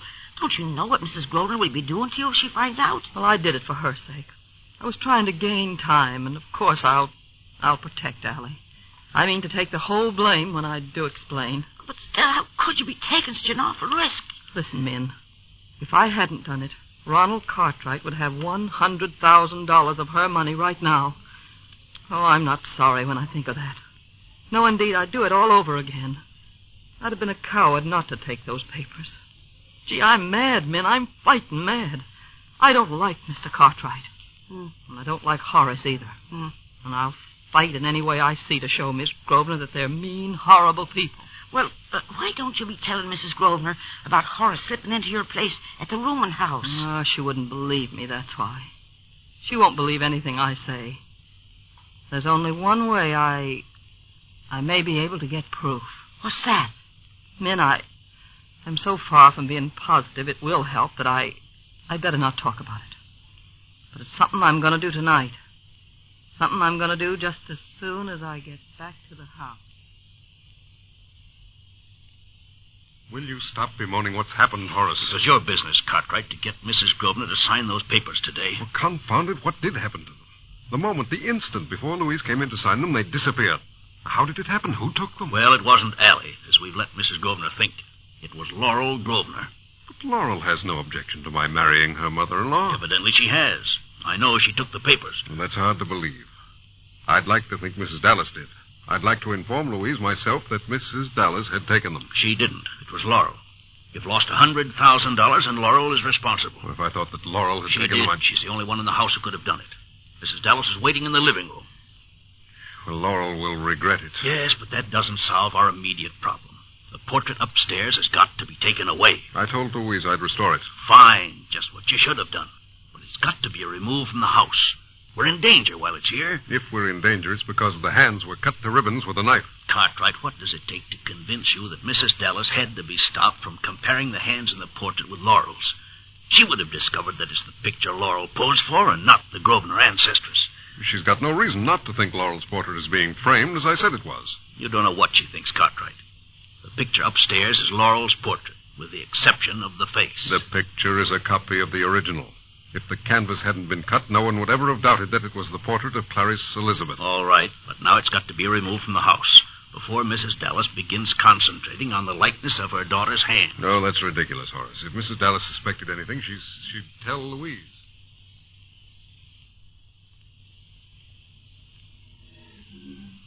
I'll go in the portrait room now, while Mr. Cartwright is downstairs.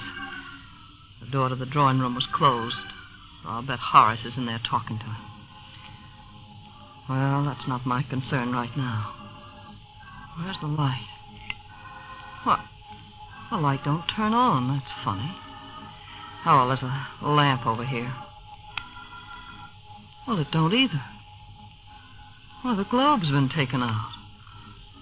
Gosh, if that's not something. I've got to have light to see Clarice Elizabeth's picture. Oh, the candlesticks. Yes, now if I can just find a match. There was a box right... Yes, here they are. Now I'll light the candles. Yeah. Gee, how strange the room looks by candlelight. And the portrait. The hands cut to pieces like that. Oh, it makes me heartsick every time I see them. They're so like Lolly's hands. And cut in this dreadful way. That finger. The fourth finger bent just like Lolly bends hers. I'll just... Yes. Yes, a lot of these little pieces of canvas could be pulled off without any trouble at all. Mrs. Dallas. Who's that? Oh, Horace. What are you doing here? Just looking at the picture of Clarice Elizabeth. You startled me when I saw you here with the candles. Did I? I'm sorry, but Mr. Cartwright sent me to take the picture down. Oh, to take it down? Mrs. Grosvenor wants him to restore the damage my wife did. So I'll take it over to my apartment and examine it thoroughly, and Mr. Cartwright will restore it. Oh, sure. Go right ahead, Horace, and take it off the wall and out of the house. I got no reason to want to see it again. None at all. I've seen it tonight, and that's enough.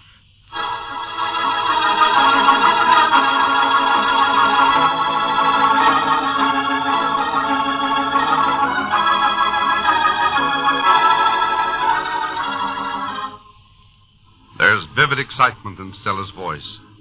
And for a moment, by the light of the candles, Horace stares at her suspiciously. But Stella meets his gaze evenly. And Horace can't see that Stella is holding something in her hand, something she pulled from the portrait.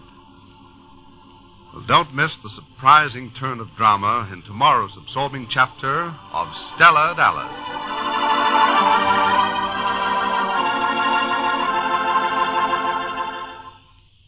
Here's a quick and easy way to overcome acid indigestion, stomach distress that often occurs when you eat too much or too quickly. What you do is this.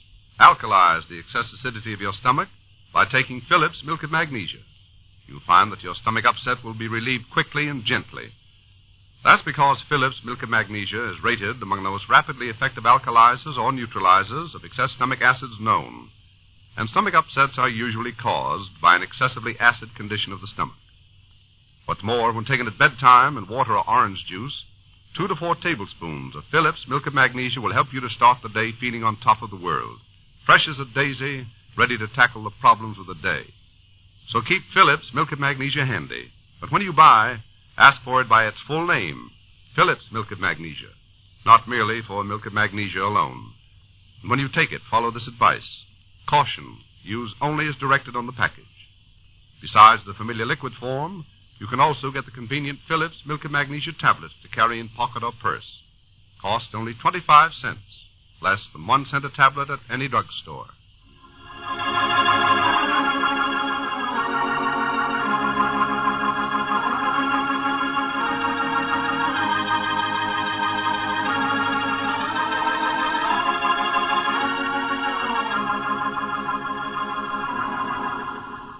This chapter in the later life of Stella Dallas is written by Anne Hummert and is based on the famous character created by Olive Higgins Prouty in her great novel.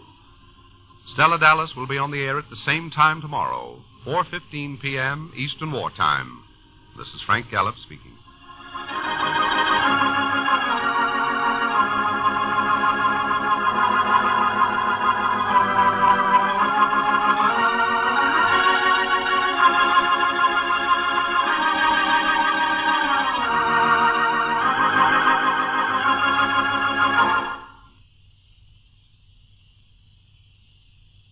Many doctors say women need more iron than men. So supplement your diet with ironized yeast tablets. You get extra iron to help keep your blood rich and red. Extra vitamin B1 to help keep your nerves steady. Ironized yeast tablets. This program came to you from New York. This is the National Broadcasting Company.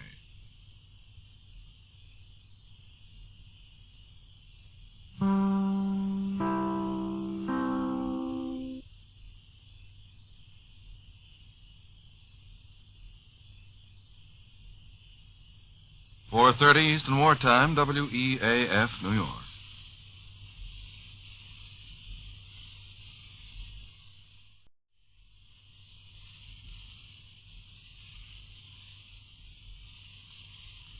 This program may be interrupted to bring you the latest war bulletins.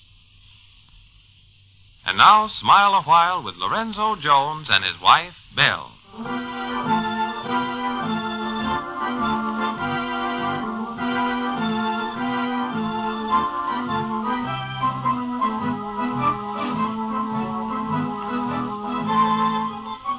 We all know couples like lovable, impractical Lorenzo Jones and his devoted wife, Belle. Lorenzo's inventions have made him a character to the town, but not to Belle, who loves him. Their struggle for security is anybody's story, but somehow with Lorenzo, it has more smiles than tears.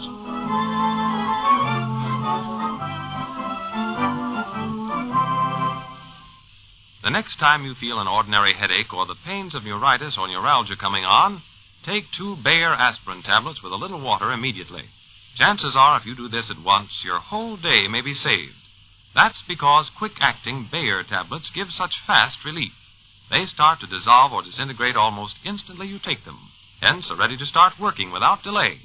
So always ask for Bayer aspirin when you buy, not for aspirin alone. You can identify it by the name Bayer, stamped in the form of a cross on every tablet. Price only 15 cents for 12, or 2 full dozen for a quarter.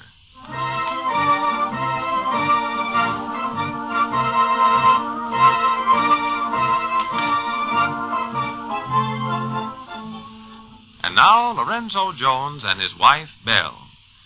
Lorenzo has come across his high school yearbook, and to his surprise and delight, discovers that a great future was predicted for him, either as a scientist, poet, or financier. But once the delight wears off and he begins to ask whether he's lived up to his early promise, he goes into a decline. And finally, to salve his conscience, decides that if he hasn't made his mark in the world, then it must be Belle who's held him down. In the Jones living room, Belle is talking to Chester's wife, Bertie. Imagine it, Bertie, placing the blame on my doorstep, accusing me of holding him back. Why, I was flabbergasted. You're really serious, Belle? Of course. Lorenzo is saying that if he hadn't married you, he'd have made a big name for himself? That's right. Well, of all things. It's hard to believe. I wouldn't mind if we'd had a quarrel or if he'd said things that he'd be sorry for later on, but that didn't happen. I'd asked him to dispose of some old papers, and among them was his high school yearbook, the blue and the gold. His high school yearbook? Yes, and there was his picture, and he was listed as the most original, the most likely to succeed, and a lot more. Apparently, he was the outstanding member of his class. Is that so? Well, we laughed a bit and reminisced, and suddenly he got very thoughtful. After rereading the biographical sketch which predicted he'd make his mark as scientist, poet, or financier. Must have occurred to him that he hadn't lived up to his early promise, and as usual, he wanted to know why. Oh, but, Belle, are you saying that he's taken the high school prophecies seriously? Of course. What's prevented me from reaching the top of the ladder, he asked. And when I said, I don't know, dear, he laughed in a peculiar way and replied, something must have stopped me, Belle.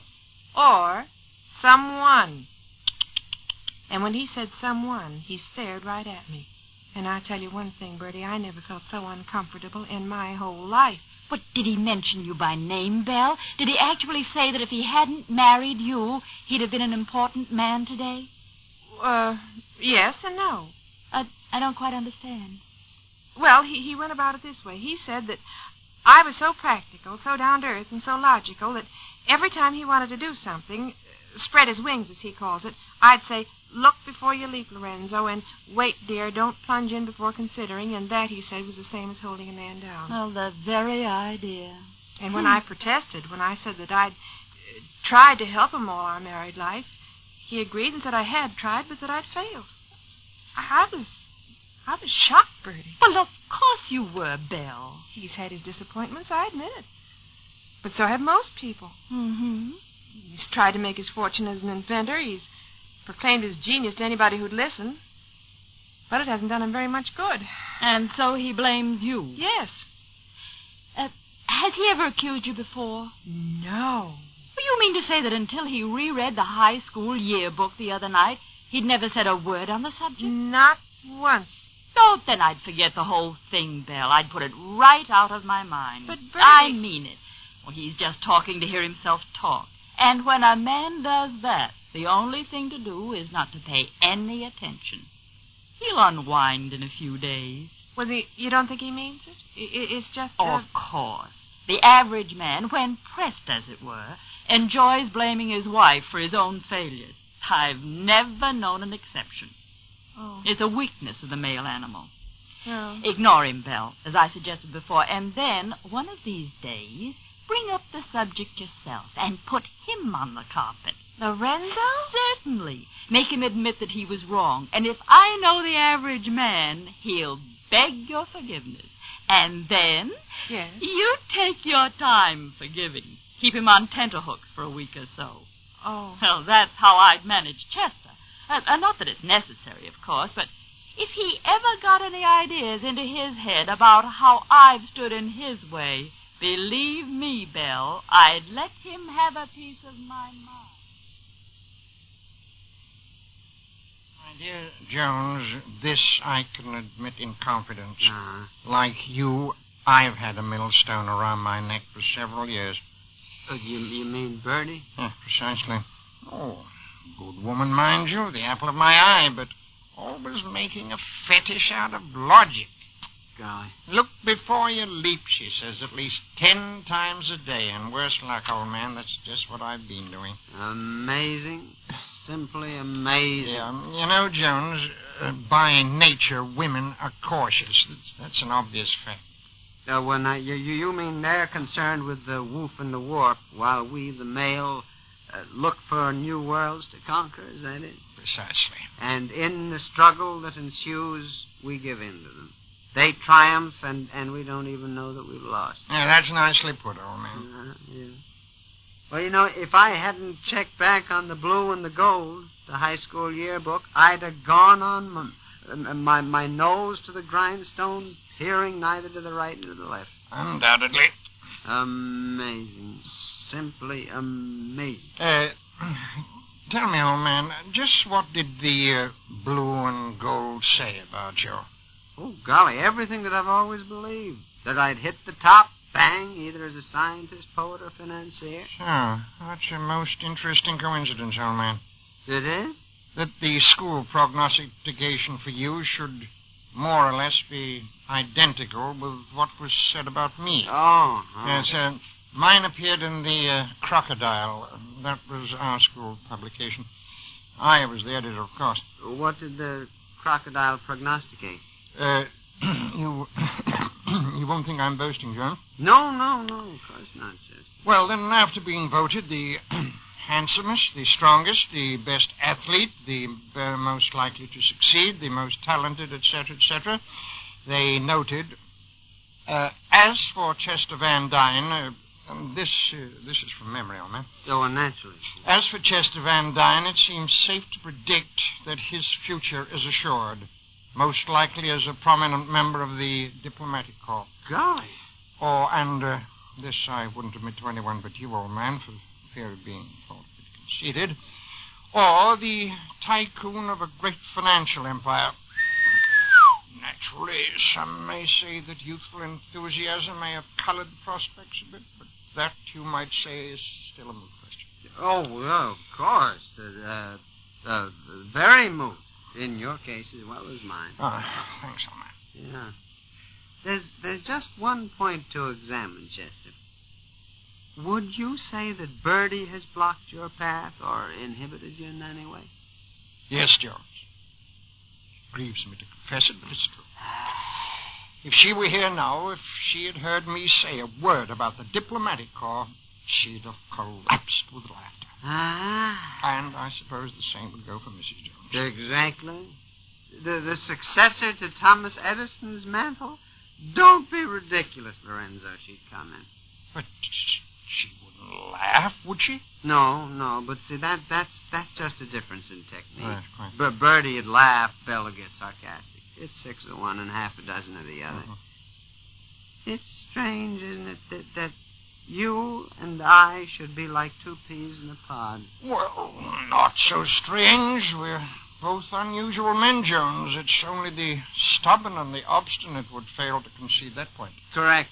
And if it hadn't been for the blue and the gold, I would never have realized that I had failed to live up to my early promise. Precisely. And if you hadn't have brought up the topic, I would have gone on, not realizing that a millstone was tied around my neck. A mental millstone, if you make the distinction clear. Now what, old man? Chester, let's face it. We have come to certain conclusions about ourselves that, loosely speaking, we really haven't hit the top of the ladder. True? Between me and you, yes, sir, ma'am. So, what of the night, Skipper? I mean, what steps are necessary? That's a nice point, John. Yeah, now you have a thought. If not, may I make a suggestion? Oh, yes, of course. Would you say that the time has come to strike off the chains that bind us? Break them, Jones? Well, figuratively, of course. Just lay down the law to the girls. Inform them that their constant state of caution has hindered your progress and mine, and say, in fact, from now on, cease. Jones, this suggestion isn't too drastic, is it, old man? Chester, there comes a moment when there's only one way out. The drastic way. Lorenzo! Which... Lorenzo, are you in the workshop? That's the little woman. Belle? Oh. Bertie's waiting for you, Chester. She says you're having dinner with the Petersons. Oh, yes. Thanks very much, Mrs. Jones. I'll dash along. Yeah, okay, Chester. See you tomorrow. Fine. Goodbye, Mrs. Jones. Goodbye, Chester. A wonderful man, all right. Chester? Of course. Like me, a doer of deeds. Mm-hmm. When he was at school, he, too, was picked as the most likely to succeed. Oh. And again, like me, thwarted in his effort to reach the top of the ladder. Mm-hmm. Who's thwarted him? Can you keep a secret? Well, of course. Bertie. Bertie? Just confessed it, Belle. She's too practical for him, too cautious. And we sort of agreed that is the trouble with wives. They can't see beyond their noses. Oh, golly dear, what's the matter? Did I say something to upset you?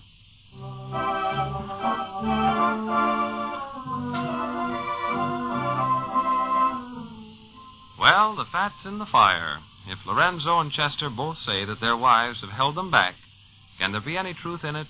Or, as usual, is there another side to the story?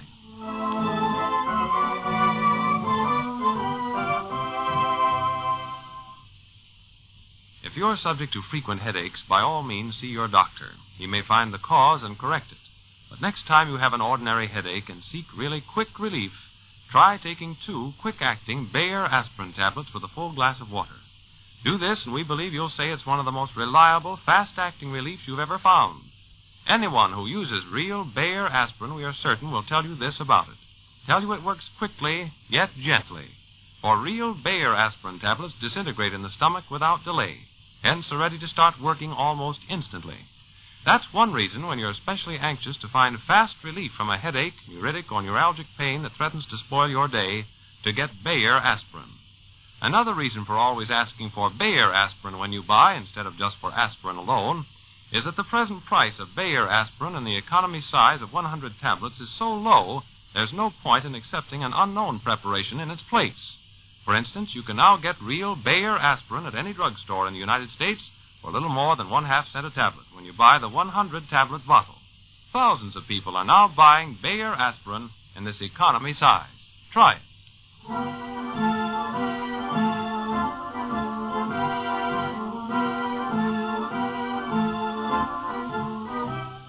The makers of Bayer aspirin invite you to listen in tomorrow at this time for the next episode of the story of Lorenzo Jones. Your announcer, George Putnam.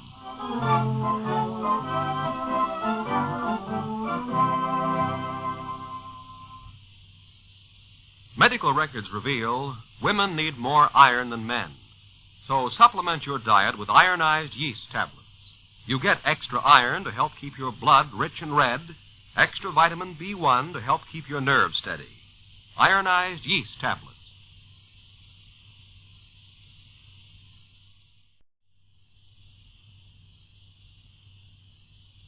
The following program may be interrupted so that we may be able to bring you the latest war bulletins.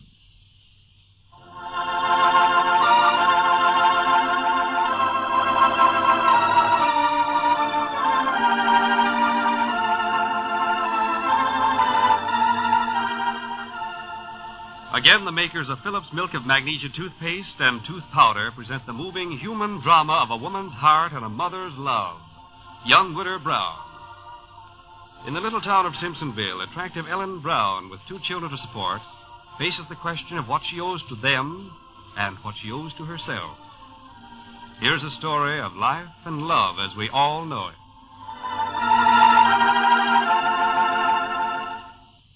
Today we have been asked by our government to bring you this message.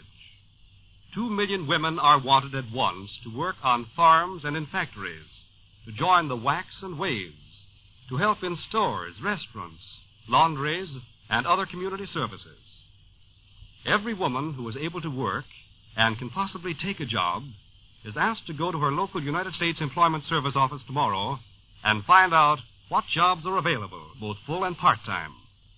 Take a job to help shorten the war.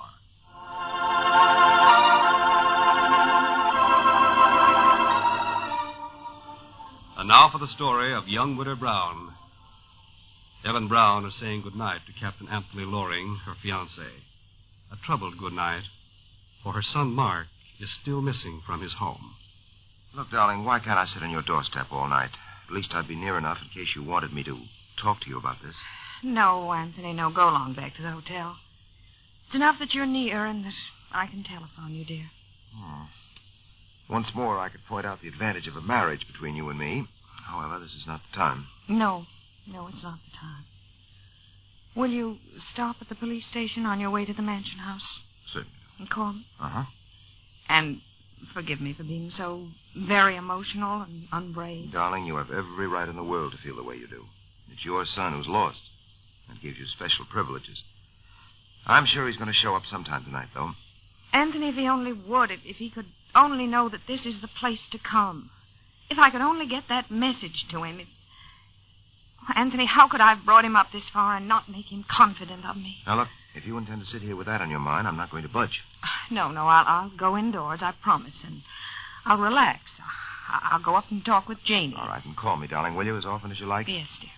And remember, Mark did go out to Camp Mercer to see me, and that means he's all right. Yes, dear. Good night, sweet. Good night, Anthony.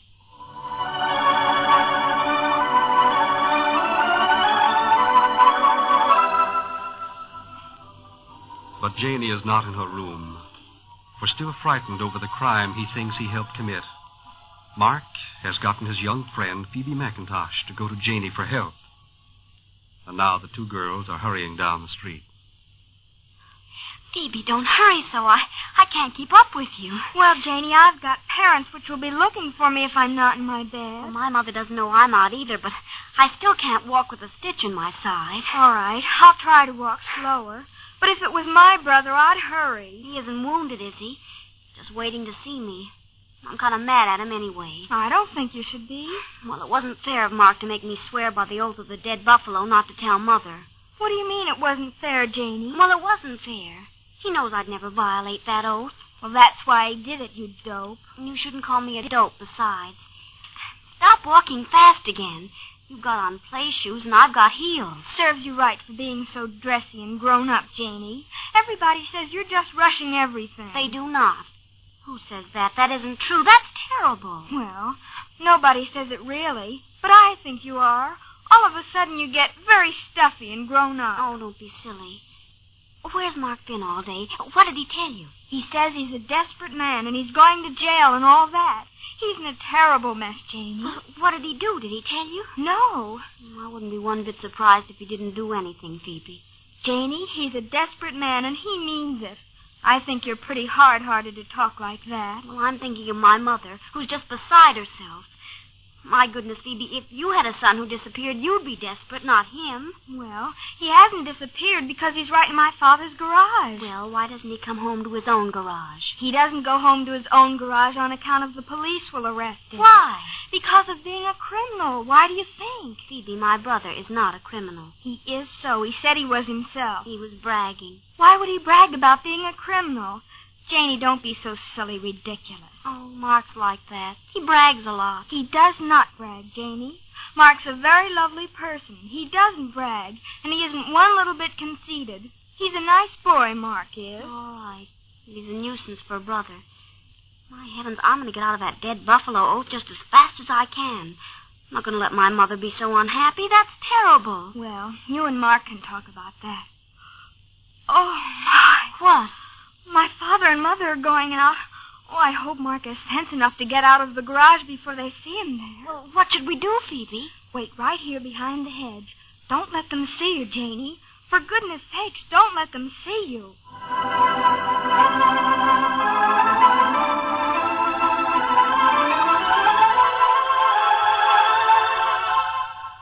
And in Chicago, Judith Carter, the wife of the man who has brought all this upset into the life of Ellen and her family, is talking with her son, John, fearful of what her husband may be doing back in Simpsonville. John, what are we to do? What can we do now? Well, there are a lot of things we can do, Mother, but the first one is for you to quit worrying. Oh, John, I can't bear for it to happen again. For Simon to go to prison again. I know, Mother, I know. Just let me think the thing over. It's the same crowd again, John. The same ones who mixed him up in the thing before. Ferguson is right in Simpsonville waiting while your father does what he has to do. Mm-hmm. Oh, he's so changed, John, so terribly changed. I never realized what prison could do to him. Well, let's get a couple more of the details, Mother. Well, there aren't many, John, just what I've told you. Simon intends to get hold of that money he hid before he went to prison 10 years ago. And he can only get it if he finds the crossword puzzle. And the crossword puzzle was in the handbag she picked up in mistake for her own. Yes. And Father thinks this Ellen Brown knows the value of the puzzle? Well, he argues that if she didn't know it was valuable, why didn't she send it back with the other things that were in my handbag? Uh-huh. And he was so sure that she had it that he got her little boy Mark to help him. Oh, that's a crummy thing to do, Mother. Yes. Oh, but John... Dear, what's the use? I want you to like him and trust him, to respect your father, but... Now, don't worry, Mother. That's not important at this point. It is important, John. It's what I've lived for and fought and prayed for all these years. That when Simon came out of prison, we could have at least a few years of happiness and contentment. 10 years in jail is apt to embitter anybody, Mother. Then there's the disgrace. Oh, I tried so to shield you from that, so that you wouldn't be embarrassed and humiliated, John. The changing our name. From Blake to Carter. Peter Blake. We changed it to Simon Carter. Oh, I wonder whatever became of the real Peter Blake. The man I married. The man who thought my son John was the most wonderful person in the world. Take it easy, Mother. I wrote him when he was in prison. Wrote him everything you did. About our plans for you. How my job was holding up. And how you were working after school. And how proud he'd be of you. Yep. And I told him about Millicent.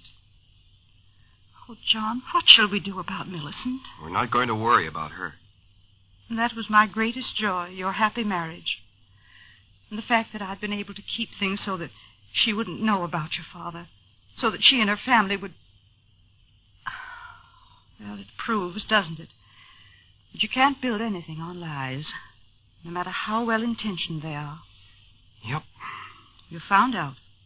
You're always found out. Mother, listen, dear. So you will suffer for what your father did. And Millicent will suffer. And the baby when it arrives in this world. Oh, John, what can we do? Simon isn't evil. He's weak. And he wanted so much to give you the good things of life. Mother, dear, listen, I don't have any beef against my father at all. You've got to remember that. I'm just going a little bit daffy trying to figure out how to get him out of this jam. Oh, it's too late, John. Maybe not. Maybe not. Just let me figure it a bit, huh? Your leave. Your precious little leave, darling. This is a horrid way to spend it. Millicent must hate me. Millicent never hated anybody. You're home for such a little while, and now I take your time and your thoughts. Oh, John, it's so unfair. I think I'll go to Simpsonville, Mother. Why, John. If Father's still there, perhaps the sight of me might bring him back to the straight and narrow path. Son in uniform and all that. Make his conscience start churning. Well... Oh, but, darling, that's not fair to Millicent. She'll understand. You'd be amazed at how much Millicent does understand, Mother. John, when I came back here to Chicago today, I had such a strong determination to follow one particular path. What path? To forget Simon. to forget him and his problems and his worries. You couldn't do it, Mother. No, you can't. I can't let Simon go, John. No matter how much better it would be for you. I can't settle down here and forget him and not be responsible for him. I can't either. No. You see? I've saddled you with my responsibilities. They're not your responsibilities, Mother. They're mine. I remember Father very well. Oh, but John, I remember Sundays in the park when I was 8 or 9. I remember baseball games. I remember following the comics with him. Meeting him when he'd get off the bus with the paper so that we could talk about what happened. Oh, I remember a lot of things about my father. Oh, John, you actually talk as if you loved him. I've got swell memories of him along with the tough ones. Now listen. Tell me about this town of Simpsonville. Where is it? How do you get there? And how long does it take both ways? So another newcomer is about to arrive in Simpsonville. And in the meantime, what of Ellen and her missing son? What of Simon Carter himself? Be sure to listen again tomorrow for Young Widow Brown.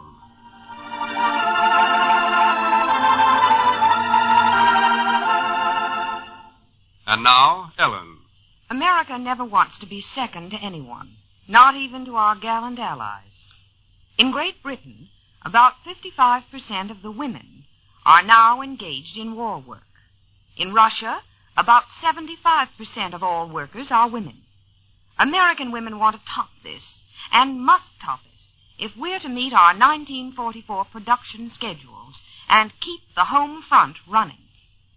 With more and more of our men being called into the armed services every day, American women who are not now employed and who are able to work are needed by the hundreds of thousands and even millions to take their places at once in war plants and in essential civilian jobs. There's a particular need for women workers in armament production, on farms, in factories, and in such essential civilian jobs as grocery clerks, waitresses, salesgirls, laundresses, cooks, streetcar and train conductors. Every woman who is able to work is urged to go to the nearest United States Employment Service office tomorrow and find out what jobs are open to her. I repeat the name, the United States Employment Service office. The address is in the telephone directory. Take a job and help shorten the war. Thank you, Ellen. Today's performance of Young Widow Brown was presented by the makers of Phillips Milk of Magnesia toothpaste and tooth powder, in cooperation with the drug, cosmetic, and allied industries, on behalf of the government's campaign to recruit woman power. Young Widow Brown will be on the air at this same time tomorrow, 4:45 p.m. Eastern War Time. George Ansbro, speaking for the makers of Phillips Milk of Magnesia toothpaste and tooth powder. Ladies, don't let your skin go. Don't let carelessness rob your skin of its natural beauty. Use Phillips Milk of Magnesia face creams at once and use them regularly. See how they soften and smooth the skin, and at the same time help neutralize any excess acid accumulations in the external pore openings.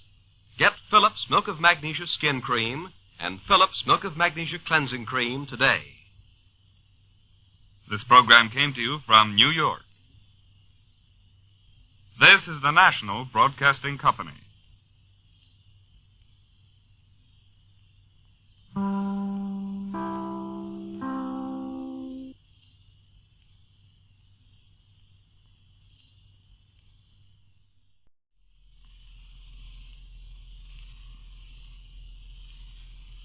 p.m. GRUEN, Gruen Precision Watch Time. The Curvex, accurate, dependable. WEAF, New York.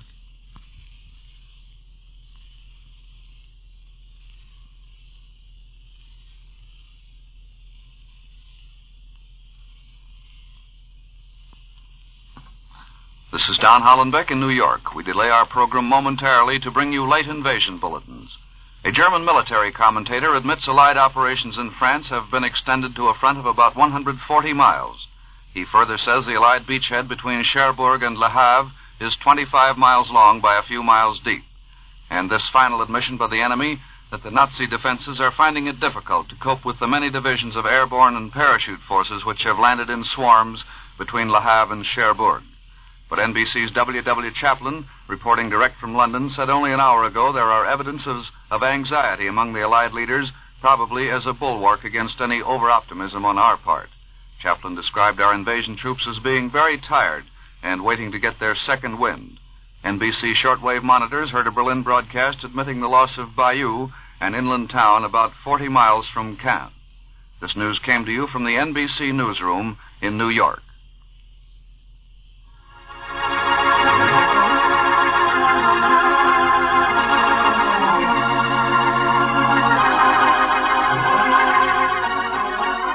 When a Girl Marries.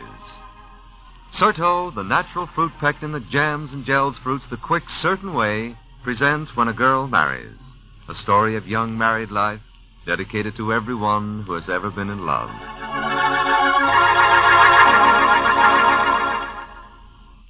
This summer, promise yourself that every berry, every bit of fruit you can get your hands on will be put by for next winter's good eating. Yes, can and preserve and make your own delicious fruit jams and clear, sparkling jellies. The more, the merrier eating for the box lunchers, the morning toast eaters, and, well, I guess just everyone in the family. Now, if you're like most women, time's pretty precious. So you won't want to spend time over a hot stove, stirring, boiling, testing jams and jellies. Instead, you'll want to do what champion jelly makers have been doing for years. Make your sweet spreads with Certo. Yes, ma'am, prize-winning jelly makers discovered years ago that they could make sweet spreads faster, more delicious, and fresh-flavored with Certo. Oh, Certo will give you beautiful jams and jellies in a fraction of the time you'd spend the old-fashioned way. Just a half-minute boil for jelly, a minute for jam, and all fruits set with Certo. So, of course, you get more finished spreads, because the juice hasn't time to boil away in steam. With Certo, there's an average bonus of 4 more glasses than you get from the same amount of fruit made the long boil way. So, when you make jellies and jams this summer, have them more delicious, more fresh-flavored. Make them with America's favorite fruit pectin, Certo. Start now. Get fruit, sugar, and Certo.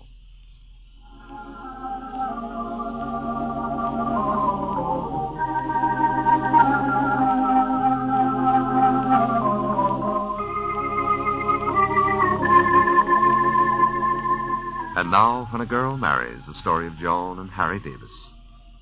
Last night, Joan decided that she could no longer stay with Harry. Not when he had gone to Betty Skidmore, when she asked him not to. When she had told him that she would leave him if he did. Now, the next morning, there's a ring at the doorbell of the Field house in Stanwood. Lily, with a clutch of fear at her heart, is certain that it's Harry Davis who has come after Joan and Sammy. And Mrs. Field is bracing herself to meet him as Nettie swings open the door and cries out, "Why, Mr. Stanley. Excuse me, I guess I should say Captain Stanley." Hello, Nettie. You certainly should. Is Mrs. Field home? Oh, there you are. Say, am I glad to see you. Phil Stanley. I don't believe it. Yep, I'm invalided home, although I don't feel much like an invalid. Well, what do you think about being a captain and say, hello, who is this? Hey, this couldn't be. Don't tell me. This great big guy isn't my godson. Oh, Mr. Stanley, the Lord be praised if you isn't like manna from heaven. Lily, well, what do you know? This is a homecoming to end all homecomings. I just don't believe you're here. I just don't believe that's Sammy. Hello, young fella. Are you Sammy Davis? Sammy Davis! Why, he's gigantic. Why, he's ready to fly a P-38. He's a humdinger. This is Field. Don't tell me Joan's here, too. Yes, she's here, but she's asleep. Oh, say, this is out of this world. Wonderful. I had no idea she was home. Mother never said a word about it. She arrived last night. And look at you, Mr. Stanley, with all them ribbons on your chest. My, but you look good. Say, if I look good, you ought to know how good you look to me, all of you. And you too, Nettie. Oh, it's just like old times to be home again. Just like old times to be over here in your house and to have Joan here, too. Don't tell me Harry's upstairs. No, and Harry's still in Beechwood. I can't get over it. Coming home and finding everybody I want most to see right next door. Hey, Sammy. Haven't you got something to say besides looking at me out of those big blue eyes? He's a spitting image of Joan, isn't he? Yes, I think he looks a lot like her. Tell me everything, Lily. Tell me, how's Mrs. Cameron? And how's my farm getting on? Golly, I've got a lot to catch up on. Yes, sir. Miss Cameron, she's fine. And the farm is fine, too. They got a good price for the potatoes, and they got more in the ground coming up so fast you can almost hear them grow. Oh, say, that's great. And what about her kids? What about Kathy and Rudy? Oh, they're fine, too. Well, sit down, Phil, and have a cup of coffee with us. We're just going to have breakfast. You don't have to coax me. Oh, it's so good to sit here at your table and look at you all. Come on, Sammy. Can't you say something to me? Can't you say Phil? That's my name. Can't you say, hiya, Captain? Say Captain Phil, Sammy. Go on, go on. Now you've got it. Oh, he's so taken with you, Captain Stanley. He can't take his eyes off you. He won't even eat the rest of his breakfast. Say, maybe I ought to stay outside till he's through. Go, Cap Phil. Go, Cap Phil. He wants to go to you. He wants for you to take him. Oh. Well, I like that when he wouldn't even let his grandmother come near him. Oh, well, he feels different about me. You see, I'm his godfather. You've got to stay on the right side of a godfather because he's supposed to shower you with things. Sammy, Cap Phil. Oh, okay. Hey, how do you get him out of his contraption? I'll lift the tree. All right. All right, big boy. Up you go. Down. Put Sammy down. Sammy, big boy. Oh, golly, will you listen to that little tyke talk? He can say everything as plain as day, can't he? Cap Phil, go bye-bye. Sammy, take Cap Phil, bye-bye. Well, now, what the dickens does that mean? I'm not sure. You see, he just arrived. It means he wants you to go out and play with him, Captain Stanley. Why, sure. We'll go out and play, Sammy. Only you'll let Captain Phil have a cup of coffee, won't you, Sammy? No. Oh, no. Sammy, take Cap Phil, bye-bye. Come on. You come on, Sammy. You come on out to the kitchen with Lily and get your egg. You ain't finished your breakfast, and you ain't never going to finish it, filling your eyes full of Captain Stanley in that uniform either. Come along with Nanny, Sammy, and eat your egg good. Then you can come back and Captain Phil go out and play with you. No. Yes, you do like Lily said. Do you hear? I don't want any more argumentation. Go, Captain. I ain't never seen him take to nobody like he's took to you. Well, that's fine. That's the way it ought to be, isn't it? That's the way a guy should feel about his godfather. No, Nanny. Go away. Bad Nanny. Sammy, go, Captain. I just got to pick you up bodily, Sammy Davis, and carry you out to the kitchen. There he goes. Well, you made quite a conquest, haven't you? I honestly think he liked me. Well, I don't see how he could help it, Phil. You look simply wonderful. I hope you're going to wear that uniform for a long time. Well, not so long now. Not so long now that I'm honorably discharged. Sit down here and let me pour your coffee for you. Will you have anything else, Captain Stanley? Some toast? No, not a thing. Nothing, thank you. It's awful good to see you home. When did you get here, Phil? I got here last evening. The minute I woke up and got out, I jumped the hedge and came over here. And whom do I run into but the Davis family? Yes. They arrived late last night, too, or rather early this morning. And what about Sylvia, Mrs. Field? How's she? Sylvia's married to a naval officer. She's in Norfolk just now. Little Sylvia married? Uh-huh. What do you know about that? To whom? To Chick Norris. No, not the chick. Golly, do you mean after turning him down all those times, she finally said yes? Oh, she not only said yes, but she loves him. Well, it certainly shows that persistence wins the race, doesn't it? Sometimes. Oh, Phil, I'm so glad to see you. I'm so terribly glad to see you today. Oh, gee, thanks. Oh, but why today? Because it's almost like fate having you walk in here just now, just at this minute, just at this point in Joan's life. Well, what do you mean? You like sugar, don't you, Phil, and a little cream? Yes, thank you. Well, what about Joan? She's left Harry. She's come home to me. Left Harry? Oh, I don't believe it. Why, they're crazy about each other. I never saw two people more crazy about each other than Joan and Harry. They were crazy about each other. But I saw them together. Harry's a great guy. Why would Joan want to leave Harry? Oh, Phil, there's so much to tell you, and there's so much I don't know myself. Joan was too tired to talk for long after she got here, but Lily's told me a little about it. Things haven't been going well between them for a long time. I don't get it. Joan would never leave Harry, never in a million years. Oh, aren't you exaggerating, Mrs. Field? Isn't she here on a visit and you're hoping she'll stay a long time? She told me herself she'd come home to stay. But how? Why? I don't understand. What could have happened? Why, Phil, Stanley. Joan! I don't believe it. I didn't know you were up there. I didn't even know you were awake. Oh, Phil, you look wonderful. You look simply gorgeous, doesn't he, Mother? He certainly does. You look pretty gorgeous yourself. Oh, I look terrible. I was practically all night driving over here. And if I'd dreamed you were here for breakfast, I'd have dressed up instead of coming down this way with my hair down. That's the way you always used to wear your hair, Joan. Around your shoulders like a golden cloud. No wonder you've got such a handsome son. Oh, Sammy, you've seen Sammy? Seen him. Sammy's mad about Phil. Calls him Cap Phil. Oh, does he like you already? Well, he ought to. I've liked him so long. Kidding aside, Joan, he's a great guy. Well, I'm glad you like him. Did he behave all right, Mother? Well, he wouldn't look at me or speak to me, and he cried every time I came near him. Otherwise, he behaved beautifully. He'll get used to you when he's been here a while. Oh, if you only knew how good it sounds to hear you say that, Joan. I'll say it sounds good with me back here for keeps. For keeps? Yeah, I've been invalided out of the Army, but I'm fine now.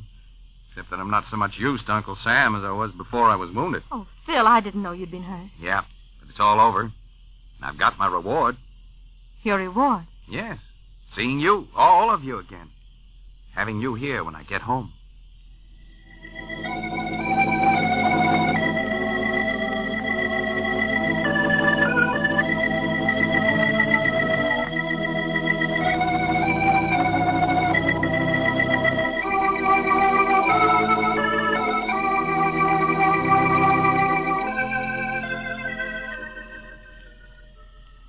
We'll be back in just a moment.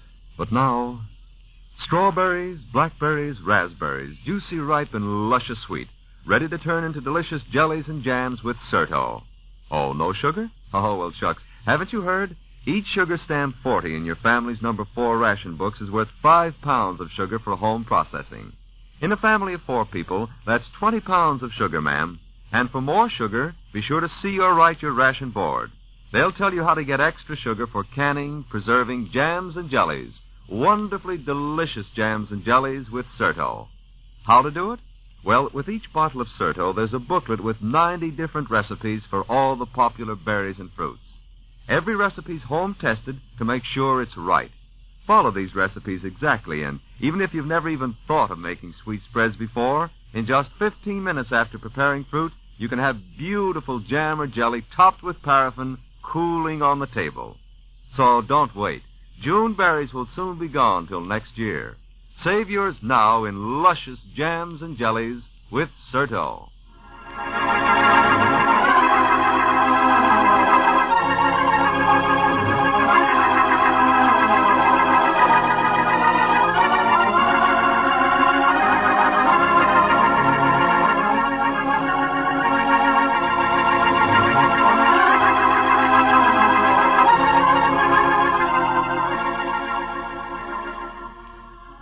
In the dining room of the Field home, Phil Stanley stands smiling down into Joan's eyes.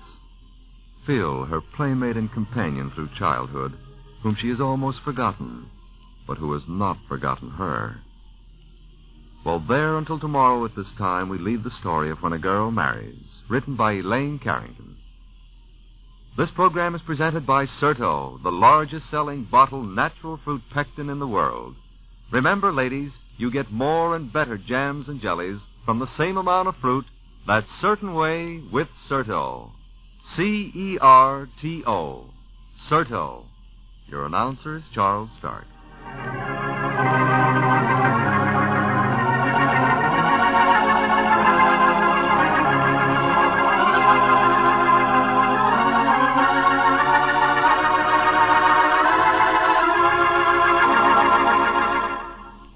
Half a minute for Minute Gelatin. Minute Gelatin, oh, Minute Gelatin. It helps conserve your precious food. That's Minute Gelatin. Minute Gelatin. Uncle Sam has a new slogan, Food Fights for Freedom. Produce, conserve, share, and play square.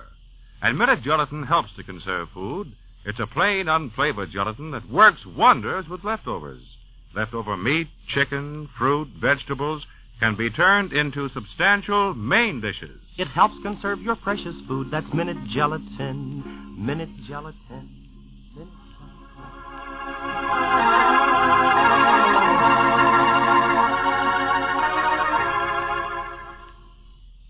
This is the National Broadcasting Company. WEAF, New York. This program will be interrupted for any invasion bulletins.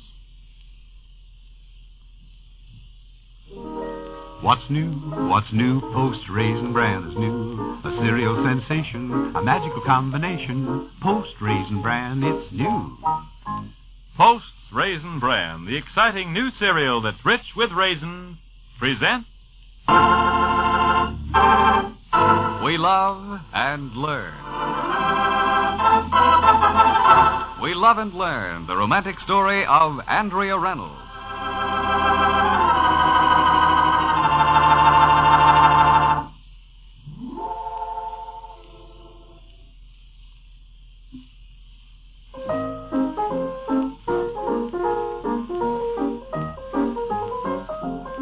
Gardeners are very spoiled people.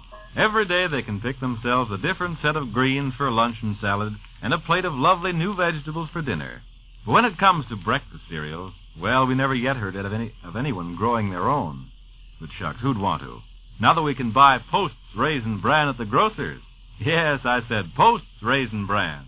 It's delicious, it's different, it's new.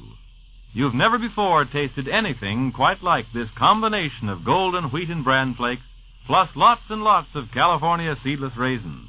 Yes, lots of raisins. Not a mere 1 ounce, not just 2 ounces, but 3 full ounces in each 11-ounce package. And of course it's the raisins that make the big difference in this delightful cereal. Real 40% bran flakes plus seedless raisins make Post's Raisin Bran just the right combination. Right for flavor, right for nourishment, and right for regularity. But don't take my word for it. No, indeed. Try this delicious combination of toasted wheat and bran flakes, plus lots of seedless raisins for yourself. Look for the blue and white box and the name P-O-S-T-S, Posts, printed on every package. Ask for Post's Raisin Bran by name. It's new.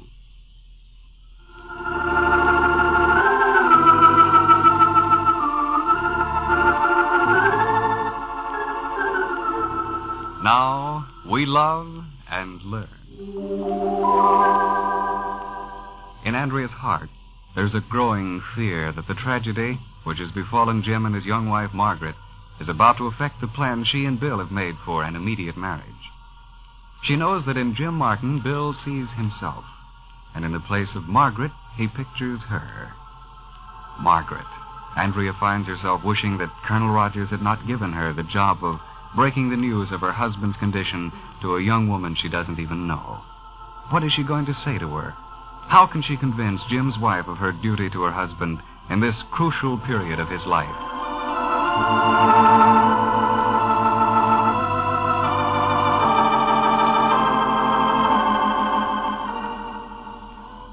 In the large, homey kitchen of Mrs. Van Cleve's boarding house, Andrea and Taffy and Mrs. Peters are discussing Jim's sad plight. Taffy, outwardly sympathetic but secretly pleased with the turn of events which threaten to disrupt Andrea's plans, and Mrs. Peters, who intends to use the Martins' tragedy as a weapon for the same purpose, have joined forces in an attempt to make Andrea see the foolhardiness of a war marriage. To bring home her point, Mrs. Peters has just asked Andrea if she really thinks Margaret will be willing to take back a crippled husband, and Andrea answers her, Well, of course she will if she loves him. Well, that's a pretty severe test of a woman's love, I think. If love can't stand being tested, it isn't much to start with. You're very right, my dear. I don't know Mrs. Martin, and I may be wrong, but I do feel that if her love for Jim had been strong and real, it could have withstood the test of a separation. But perhaps she could have waited until he came back to marry him. She wouldn't have added to his responsibilities, and he wouldn't be worrying himself to death with reproaches now. But what's the difference? It's still a question of how much she loves him. Taking him back now or marrying him now, it's still the same thing. I don't agree with you, my dear. It's Margaret's duty now to take back her husband. It's her duty to him and to society. If he weren't her husband, it would be different. Then she could act in accordance with her feelings. As it is, she no longer has that right. Mrs. Peters, you've just said a mouthful. I what? Said a mouthful. For the first time since you arrived in this house, I find myself agreeing with you. But completely. Well. Thanks, Taffy. Don't you see, my dear, if Margaret does take Jim back now, he can never be sure she didn't do it out of pity. Well, that's why Colonel Rogers wants me to talk with her, to help her avoid Jim suspecting it may be pity. Pity is a hard thing to live with, Andrea. Today it's pity, and tomorrow it's contempt. Jim Martin knows that. But if they hadn't been married and she wanted to marry him now, couldn't he feel the same way? Couldn't he still feel it was pity that was making her do it? Sure he could, but he wouldn't. Why not? Because a guy in love believes what he wants to, and he'd want to believe that the girl had a choice. Exactly. Miss Graham, I must say you surprised me. I didn't expect... When you're right, Mrs. Peters, you're right. I never let my personal feelings interfere with my common sense. I wish Andy'd take after me. And not with an axe, either. We agree again, Miss Graham. If only Andrea would use her intelligence instead of her emotions. Well, as long as you two are getting along so beautifully, I think I'll go get ready for my appointment. Oh, Andy, for the love of Mike, don't go getting hurt. It's for your own good. If you listen now, my dear, you'll be grateful someday. You'll know what good friends we were to you. Well, there's just one thing I want to say before I go. You're both wrong, and time will prove it. When two people love each other, nothing in the world matters so long as they have each other. Duty, obligations, right, wrong, they're only words. They don't count. Margaret has Jim back alive. If she loves him, that's all that'll matter. That he's come back alive.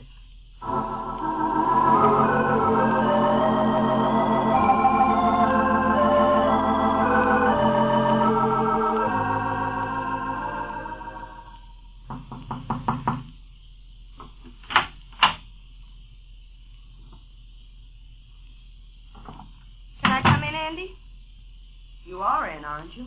Yeah, all in. What do you want to leave me with my hands full of Mrs. Peters for? Well, don't tell me you're bored already, Taffy. Why, you've just discovered that you and she are soulmates. I'm getting a real kick out of you, Andy. You're doing all right. Thanks. Yes, sir, you've come a long way since you landed in New York. There's hardly any hay left in your hair. Now, if you'd only get the cobwebs out of your eyes. Well, if you think your tongue is the broom that's going to do it. Oh, better and better. There's hope for you. Someday you're going to crash your way right through those great big trees and actually see the forest. Oh. Come on, Andy. Get down off your high horse before you fall and break your neck. I'm only doing what's best for you. In your opinion. And I've got a lot of respect for my opinion. It's built on a solid foundation of extensive experience. Well, you paid for it. I suggest you use it yourself. Can I help it if I've got a big heart? Want to share my experience with my friends? Well, I don't want your experience. I want my own. Nobody's going to live my life for me. I don't want any shock absorbers. Spoken like a man. Oh, Taffy. Now, look, Andy. All this highfalutin talk, this battle of wits, isn't getting us anywhere except sore at each other. Well, I'm ready to quit whenever you are. I've been pulling my punches up to now, but if you want a showdown with me, you're going to get it. I don't think that's necessary. You've made your attitude quite plain. Well, I'm going to make it plainer. You're sore anyway, so I may as well give it to you straight. I've got it straight. You don't approve of my marrying Bill. Bill isn't the right man for you. You've said that before. And his mother says it. Maybe for a different reason, but we're both right. Now, don't get me wrong, Andy. I'm not saying it because I don't think Bill has the makings of a nice enough guy. It's just that, well, he's still all tangled up in his mother's apron strings. I'm warning you, honey. If you marry him now, he'll never get untangled. What's more, he'll end up tying those apron strings around you, too. And one fine morning, you'll find yourself choking to death. Well, what would you suggest I do? Tell Bill to choose between his mother and me? Oh, yeah, I can just see you doing that. Besides, it wouldn't do a bit of good anyway. A man's got to be a man on his own. Not because a girl he's madly in love with asks him to be. Are you all through, Taffy? Talking, maybe. But I'm not through trying. Not by a long shot. Then suppose I ask you to mind your own business. Won't do you any good. I'm an obstinate son of a gun, and I'm your friend. And that makes you my business. Miss Andy? Yes? There's a telephone call for you. Telephone for me, Mr. Bones? That's right. Oh, thank you. It's a man with an awful mellifluous voice. Well, I wonder who it is. Well, I expect you could find out by accident. Excuse me, Taffy. I'll be back in a few minutes, but don't wait unless you want to. Oh, I'll be right here. I've got nowhere to go.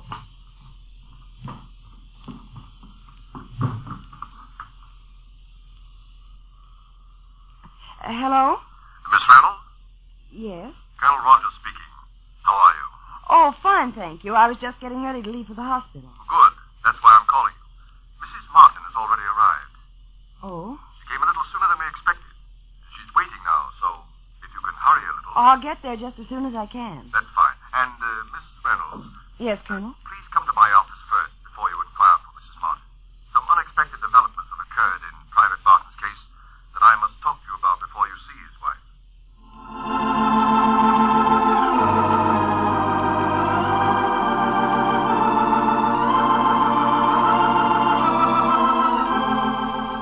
So the interview Andrea's been dreading is actually upon her. As she turns away from the telephone, her heart beats with sickening rapidity, and her mind is trying frantically to remember all the things she intends to say to Margaret Martin.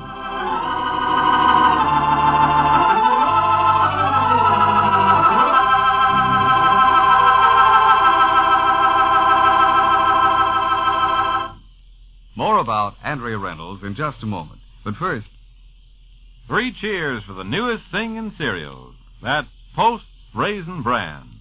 3 more cheers for the 3 full ounces of raisins in each 11-ounce box. That's a lot of raisins, lady. And extra raisins mean extra flavor in this delightful new cereal combination. Yes, I said delightful. For that's the word for crunchy golden wheaten bran flakes combined with chewy seedless California raisins. No wonder folks all over town are falling for Post's Raisin Bran first time they try it. They know a good thing when they taste it, and so will you. Put Post's Raisin Bran on your shopping list right now. You'll find it at the grocer's. Look for the blue and white box with the name P-O-S-T-S, Posts, printed on every package.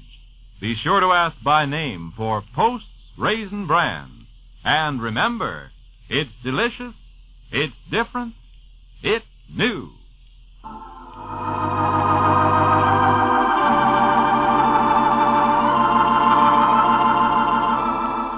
All Andrea's worry about tomorrow's meeting with Margaret Martin will not prepare her for what happens when she arrives at the hospital. For Colonel Rogers has a startling request which forces her to change all her plans.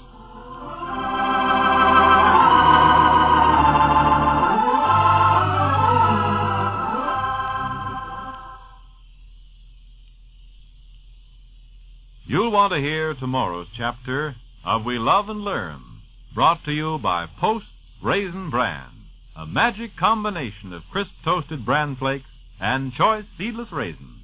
Remember, what's new? What's new? Post Raisin Bran is new. A cereal sensation, a magical combination. Post Raisin Bran, it's new.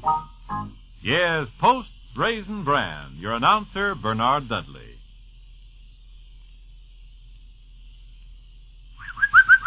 Laddie, Jip, smart dogs, listen. Do you know any fussy little dog who turns up his nose and says, I won't eat when he gets food he's not used to? Then put him on the trail of Gaines. G-A-I-N-E-S. Gaines Dog Meal. The complete meal that gives you your meat meal, minerals, vitamins, everything a dog is known to need. It's been a favorite of big kennels for years. So speak. Speak for Gaines. America's largest selling dog food.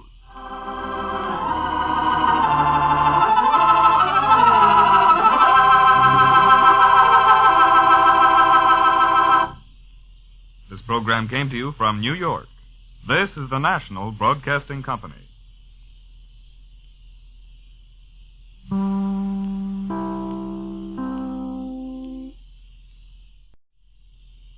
It's 6:60 on your dial for the 6 o'clock news. 30 minutes from now, listen to Don Hollenbeck's summary of the evening news. WEAF, New York.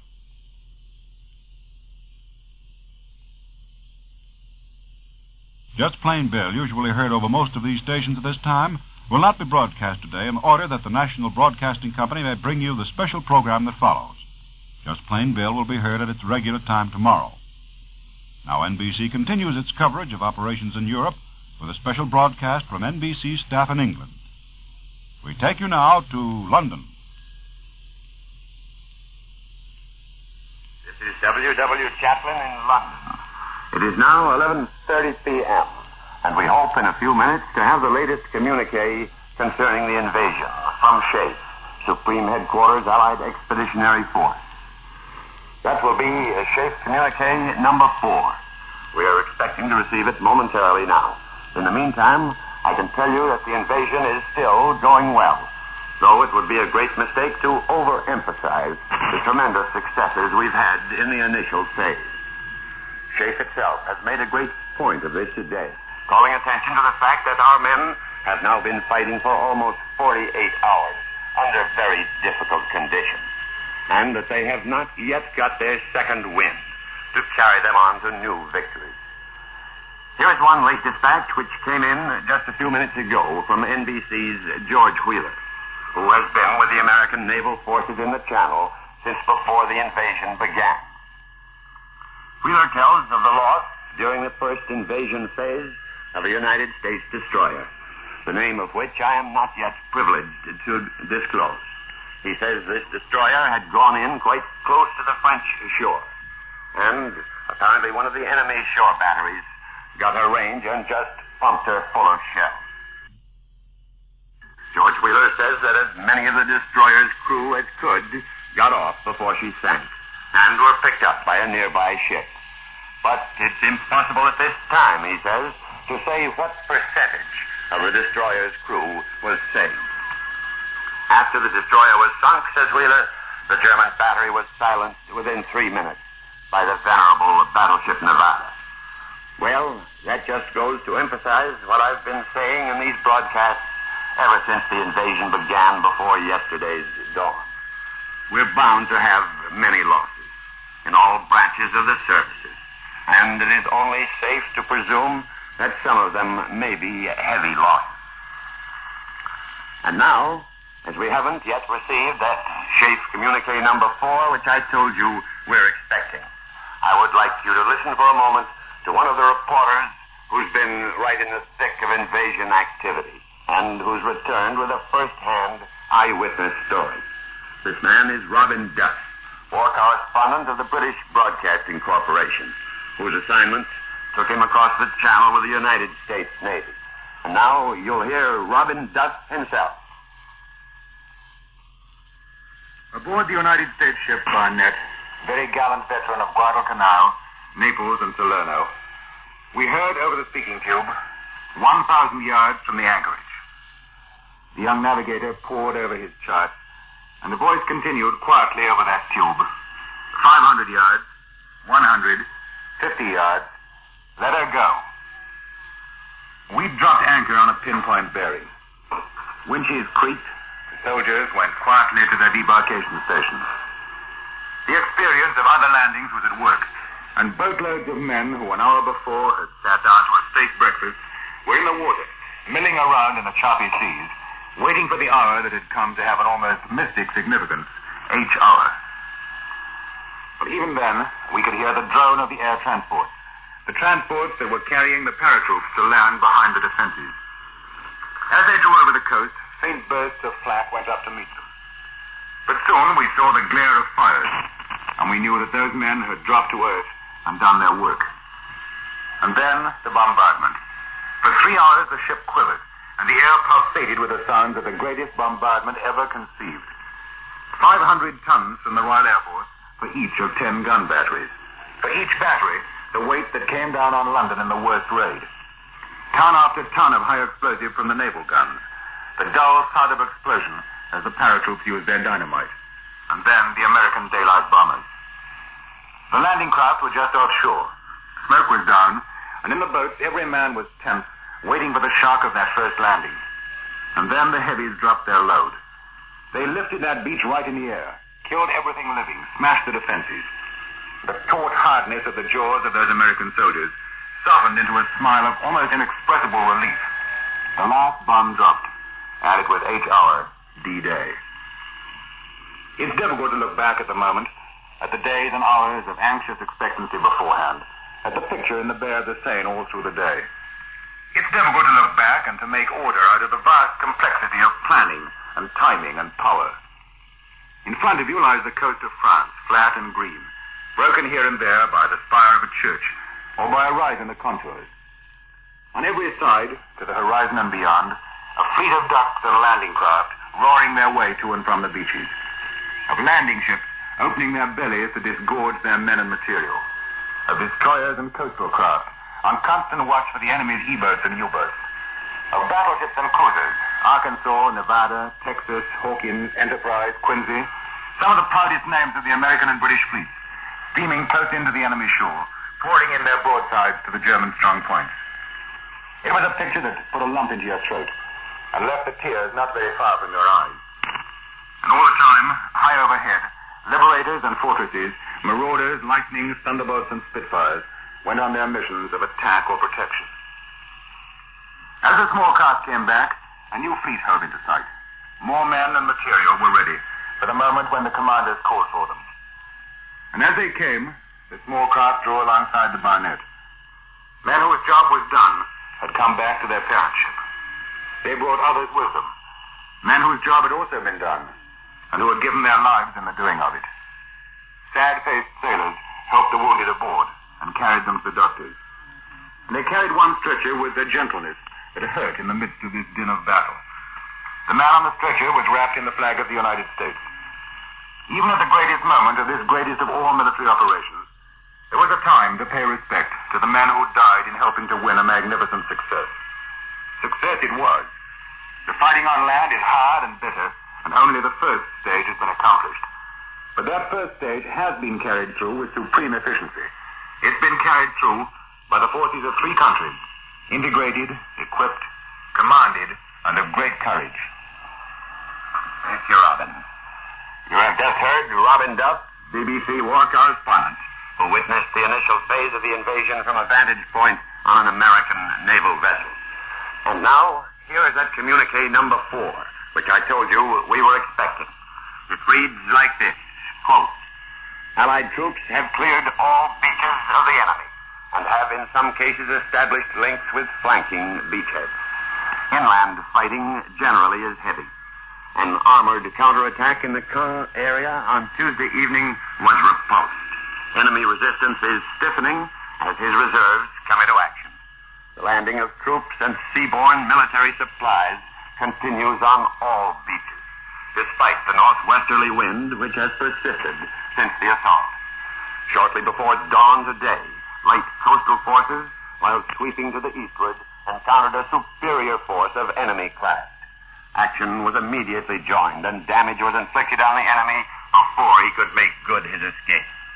Enemy coastal batteries, which were still in action today, have been silenced by Allied naval forces. It is not yet known whether all has been finally reduced. Allied aircraft have been directing the fire of the USS Texas, Captain C.A. Baker, USN, wearing the flag of Rear Admiral Carson F. Bryant, USN, and HMS Glasgow, Captain C.P. Clark, DSO, RM, who, together with other Allied warships, have been engaging inland targets behind the beaches. Allied aircraft of all types and in great strength have closely supported our land and sea forces. Early this morning, airborne operations were resumed on a very large scale. Supplies and tactical equipment being delivered to our ground forces. In 2 operations this morning, medium and light bombers attacked large troop concentrations and military buildings close behind the enemy lines, as well as gun positions in the battle area and railway lines south of the battle area. Road, rail, and other targets, including armored vehicles, troop concentrations, gun positions, and ammunition dumps, were also attacked during the morning by fighter bombers. Heavy bombers in medium strength attacked focal points on the road system in the area south of Caen early this afternoon. Fighters escorted the bombers and also strafed and bombed railway yards, locomotives, trains of oil tank cars, flak towers, radio installations, and airfields, over a 40 to 50 mile area south and southeast of the battle area. Continuous patrols were maintained over shipping, the beaches, and the battle area. More enemy aircraft were encountered than on Tuesday, and a number of them were shot down. That's the end of Shafe's communique number 4. This is W.W. Chaplin, returning you now to the NBC newsroom in New York. And here in the NBC newsroom in New York is Robert St. John. And here are a few bulletins that have come in while Bill Chaplin's been talking to you. The first one is a bulletin from Supreme Headquarters, Allied Expeditionary Force, which says that General Eisenhower has made the journey across the English Channel today to the beachhead vicinity in a Royal Navy warship. Along with him was Admiral Sir Bertram Ramsay and also several staff officers. And here's another bulletin which says that returning Marauder bomber pilots reported tonight that the French city of Coutances on the lower side of the Cherbourg Peninsula is burning. And here's something that our NBC monitors, who are sitting right outside this glassed-in studio with earphones over their heads, here's something that they have picked up today from the shortwave radio. They heard a German underground radio station reporting that Adolf Hitler is not at the Western Front at all. As a matter of fact, this German underground station said that Adolf Hitler is still at his hideaway at Berchtesgaden, and that he's been there all the time, and that this story about him being at the Western Front is just so much Nazi propaganda. And here's an interesting little story. Pilots returning from missions over the beachheads of France reported tonight that Allied aerial traffic there is so heavy that fighter planes actually have been assigned to guard the flow of this traffic and prevent collisions. Well, what that amounts to is aerial traffic cops, isn't it? These pilots say that they can see jeeps down in the streets of the French villages and towns just back of the coast. They say that emergency landing fields have now been set up, and they say that things appear to be getting under control there on the coast of France. They also said that no enemy planes were in the air in these sectors at all today. And now just let me give you a brief summary of the situation as it appears to us here in New York shortly before 6 p.m. Eastern Wartime. The Allied invaders of France have been beaten. They have beaten back the first fierce German armored counterattacks. The Allied seaborne and airborne troops are said to be making considerable progress along the Normandy coast despite the stiffening German resistance. The Germans have been cleared from all of the landing beaches. In some cases, adjoining landing areas have been linked up with the beaches. Reinforced by airborne troops from a 50-mile-long train of gliders, the Allies have firmly consolidated their holdings along a curving 100-mile front between Cherbourg and Le Havre.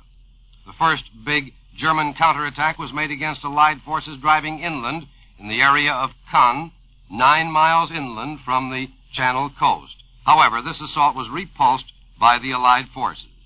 The German radio said that Field Marshal Erwin Rommel has thrown reserves of the German 7th and 15th Armies into the mounting struggle. However, Allied headquarters says the Allies are making considerable progress despite the stiffening resistance and bad weather. And here's the summary of communique number 4, the latest communique from Allied headquarters. It confirms that Allied troops have cleared all the beaches, and in some areas the troops have established contact with flanking beachhead units. Well, that's the news up to 5:45 Eastern Wartime from the NBC newsroom in New York. Just Plain Bill, usually heard at this time, was not presented today in order that we might bring you the special program just concluded. It will be broadcast at its regular time tomorrow over most of these stations. This is the National Broadcasting Company.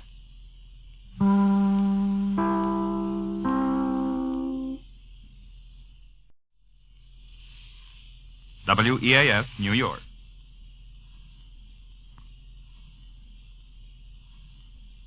The following program may be interrupted so that we may bring you the latest war bulletins.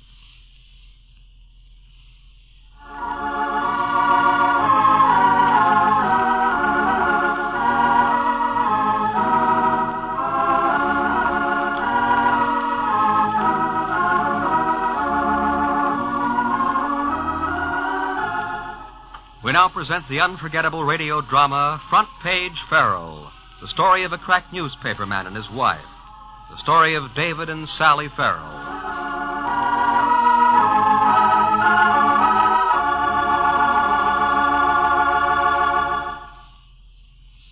Ladies, how often do you slip off your shoe in a darkened movie or under a restaurant table because a painful corn is annoying you?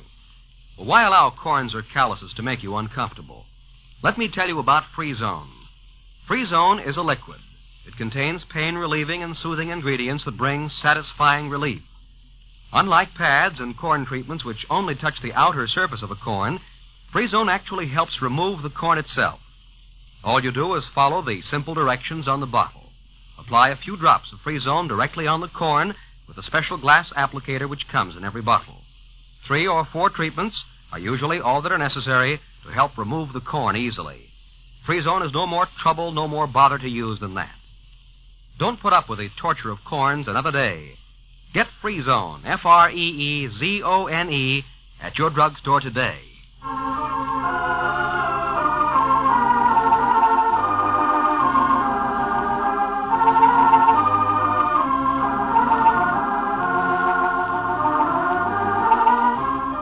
And now, Front Page Farrell, the story of a New York newspaper reporter and his wife, Sally.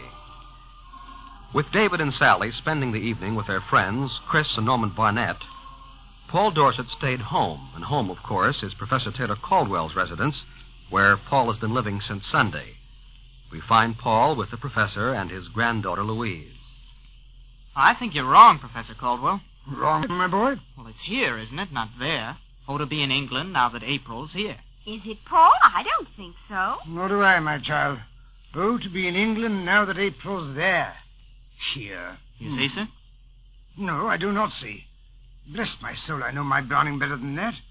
Oh, to be in England now that April's... Let me see. Oh, I'm sure it's there, Grandfather. It's Paul who's wrong. Want to bet? Bet, indeed. I'll just get my copy of Browning, young man, and prove it to you. Oh, it isn't important, Grandfather. Sit still. Oh, not important when that scallywag thinks he can correct me on my Browning? Excuse me, I'll bring the book back and show you. That was mean, Paul. You know you're wrong. Maybe. Anyway, he gets such a kick out of proving he's right. What? Haven't you found that out about your own grandfather? Why, this is half the fun. Oh, I see. And what have you found out about me? You? Oh, lots of things. What? Oh, that I love you. Little unimportant things like that. Unimportant? And that you're beautiful, and that you have wonderful blue eyes. They are blue, aren't they? No, they are. Silly, I'm just teasing you. And it's not unimportant that you love me, I mean. Unimportant? Why, it's... Now then, my fine friend, we'll see who's right about this. Oh, here, Grandfather. Sit here near the light. No, never mind the light, Louise. It only draws bugs. I can see well enough. Now then, Robert Browning, Home Thoughts from Abroad. Well, is it there, sir, or here? It's there, you young pup, there, just as I said. Really? Paul, you knew you were wrong. I did not. Oh, to be in England now that April's there. You know the gag, don't you, Professor? Gag, Paul? A joke, Grandfather. A gag is a joke. I know, my child. It's a word they use on the radio. Now then, Paul, what gag? About that line of Browning's. It's what a lot of girls are saying these days, you see.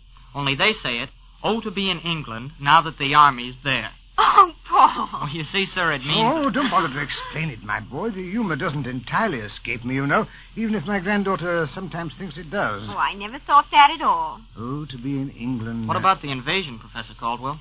I mean, like we were talking last night. My dear boy, I have no intention of letting you ensnare me in another discussion of the invasion. You're a journalist. You should know more about it than anyone. Now who's teasing who? I'd like to have a talk with Farrell about the scrap over there. I'd like to get his ideas on it. Well, Dave doesn't say much, really. I guess you know that. Oh, he's so nice. Sally, too. I think they're both just grand. They're good friends, my dear. Good friends. Yes, I know. Well, they're certainly swell to me. Gee, if I hadn't gotten a job with Dave, I'd never have met you. I gather, my boy, that you refers to my granddaughter. Oh, heck, Professor, you too. Thank you, Paul. That's very generous of you. Oh, Grandfather, don't tease him. Tease him? Indeed, young lady, I'm going to leave him alone with you. Really, sir? Don't go in on our account. Oh, yes, Grandfather. It's such a beautiful night. And beautiful nights, my child, are many years beyond me. Oh, Paul. Yes, sir? Be sure of the latch, you know. Oh, yes, sir, I will. One of the guards is right outside, and I'll be in my study. Call me now. Call me if there's the least little thing. Yes, sir, I will. Don't worry. Don't worry, young man. It isn't a matter of worry at all. We'll be right here, Grandfather. Very well. Oh, Paul, honestly, when is this going to end? What? You know what I mean. This awful fear. I hate it, Paul. I hate it. Oh, come here, Louise. Up here beside me. Yes? It isn't fear, darling. Your grandfather isn't afraid of anything on earth. I know, but it's so awful. Other people don't live this way, Paul. They don't have guards around their houses and people following them and all this. Other people aren't your grandfather, dear. He's a famous man. Don't you realize his discoveries, those notes he has inside? Why, they affect the war itself. He's got to be careful, darling. You must understand that. I try to. It's just not knowing. Not knowing when something terrible might happen. You mustn't think that way, Louise. After all, you're not alone in this, you know. I'm here, and your grandfather knows Dave Farrell is doing all he can. Yes, I suppose I'm being silly. And we do have a good time.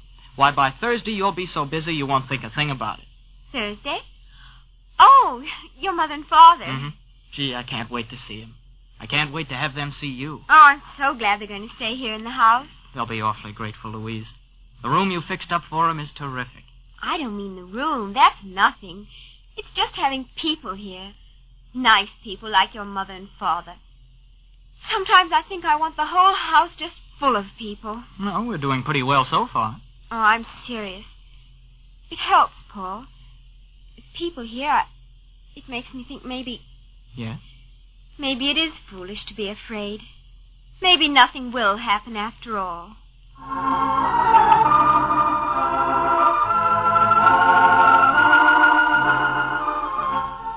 Now, about midnight, David and Sally are just returning home. Oh, David, not so loud. Jimmy wakes up now. We'll never get him back to sleep. Oh, I'm sorry, baby. I forgot. Where's Mary Lee, in the kitchen? She put the cot in Jimmy's room. She's staying all night. Oh, Come on out in the kitchen, dear. Fix your lunch. good. I'm starved. Oh, that's not a very nice compliment to Chris. I thought her dinner was lovely. Oh, it was. Only whenever I'm out, I never eat enough. It's the way you watch me, I guess. Oh, why, David, how awful. Do I watch you when we're out? No, not really, honey. What's in the icebox? All sorts of things. You sit down and I'll start piling things in front of you. You make me sound like Henry VIII. Who? You know, the guy with the hunk of roast beef in his hand. Oh, that reminds me, Thursday night. What?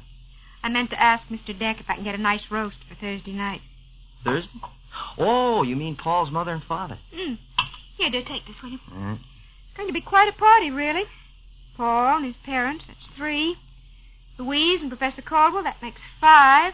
What about us? Oh, naturally us, dear. Mm-hmm. 7 altogether.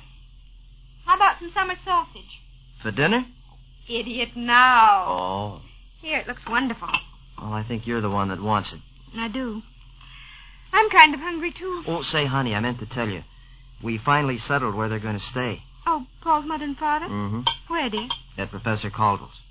David, really? Well, heck, Sally, it does seem silly to put him in a hotel. But does Professor Caldwell know? Certainly he knows. You heard Paul tell us last night. He insisted. So did Louise. I see. Why do you say that? I didn't say anything, dear. I was just thinking. You said, I see. Every time you use that sentence, I know you mean something else. Some milk? Yes, please. Oh, it's really all right, I suppose. Hotels are crowded. And as Paul said, they haven't a great deal of money. But? Come on, let's have it. But what? Well, to be perfectly frank about it, David, it seems sort of, I don't know, funny. And by that you mean... I mean, dear, that you're the one who has to help Professor Caldwell. Mm-hmm. He decided to tell you about the people following him and trying to get his notes. He told you because he knew you'd help. Isn't that right? Okay, so? Well, it just seems to me you're losing your place, that's all. My place? Now, what do you mean by that? Perhaps that isn't the word exactly, but with Paul in love with Louise and with him living there, now his family going to stay there, too, I just think... Oh, I don't know. I'm all wrong, I suppose. No, you're not, Sally. Go on. You think what? It just doesn't seem to me that it's right, David. Professor Caldwell trusts you, don't forget. Mm-hmm. What must he think if you allow all those strangers to move in on him? Strangers? Honey, it's Paul. He works for me, remember? Yes, I know, but... Actually, his moving in there was a break for me. I can keep that much closer to the thing. I know, David, that's all true, and they are his mother and father. Goodness knows it's nice of Professor Caldwell to put them up. Why, sure, honey. You're just fussing about nothing. I suppose I am at that. Matter of fact, I think it's going to be fun having Paul's parents here. From the way he talks, they must be pretty swell people. Of course they are, David. Why, he's the most devoted boy I've ever known. Sure, you just wait and see. Thursday night will be fun. I do worry too much, I guess. It's only that I can see how much Professor Caldwell trusts you, David. I'm so eager to have you help him. Anyone can see how much it means. You must help him, David. You must.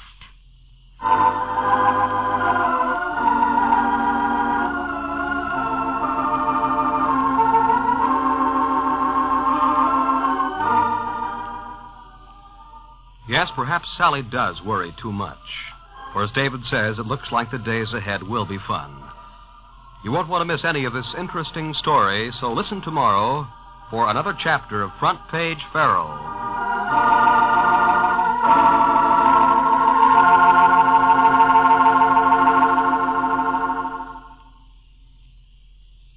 Do painful, unsightly corns and calluses stop you from having fun at the beach or in the country?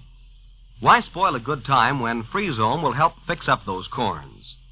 Free-Zone is a liquid containing pain-relieving and soothing ingredients that give welcome relief. When you apply it, notice the almost invisible coating it forms. Unlike pads and corn treatments which only touch the outer surface of the corn, Free-Zone actually helps remove the corn itself.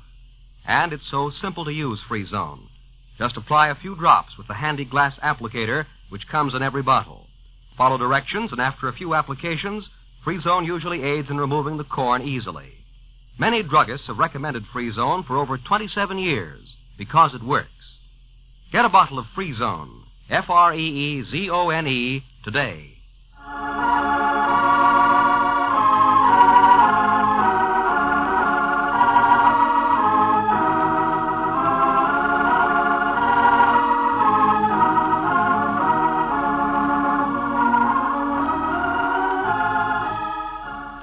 Front Page Farrell is on the air again at the same time tomorrow at 5:45 p.m. Eastern Wartime over this station. Be sure to listen. This is Mark Goodson saying goodbye for Front Page Farrell and inviting you to listen to Easy Aces, radio's distinctive laugh novelty, on the air tonight over another network. Consult your local paper for time and station.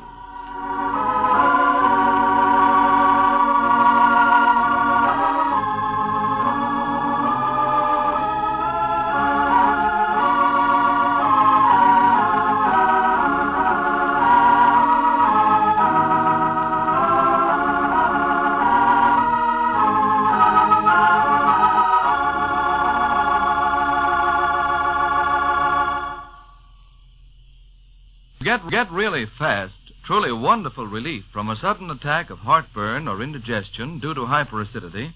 Carry a handy box of Bicidol mint-flavored tablets with you whenever away from home.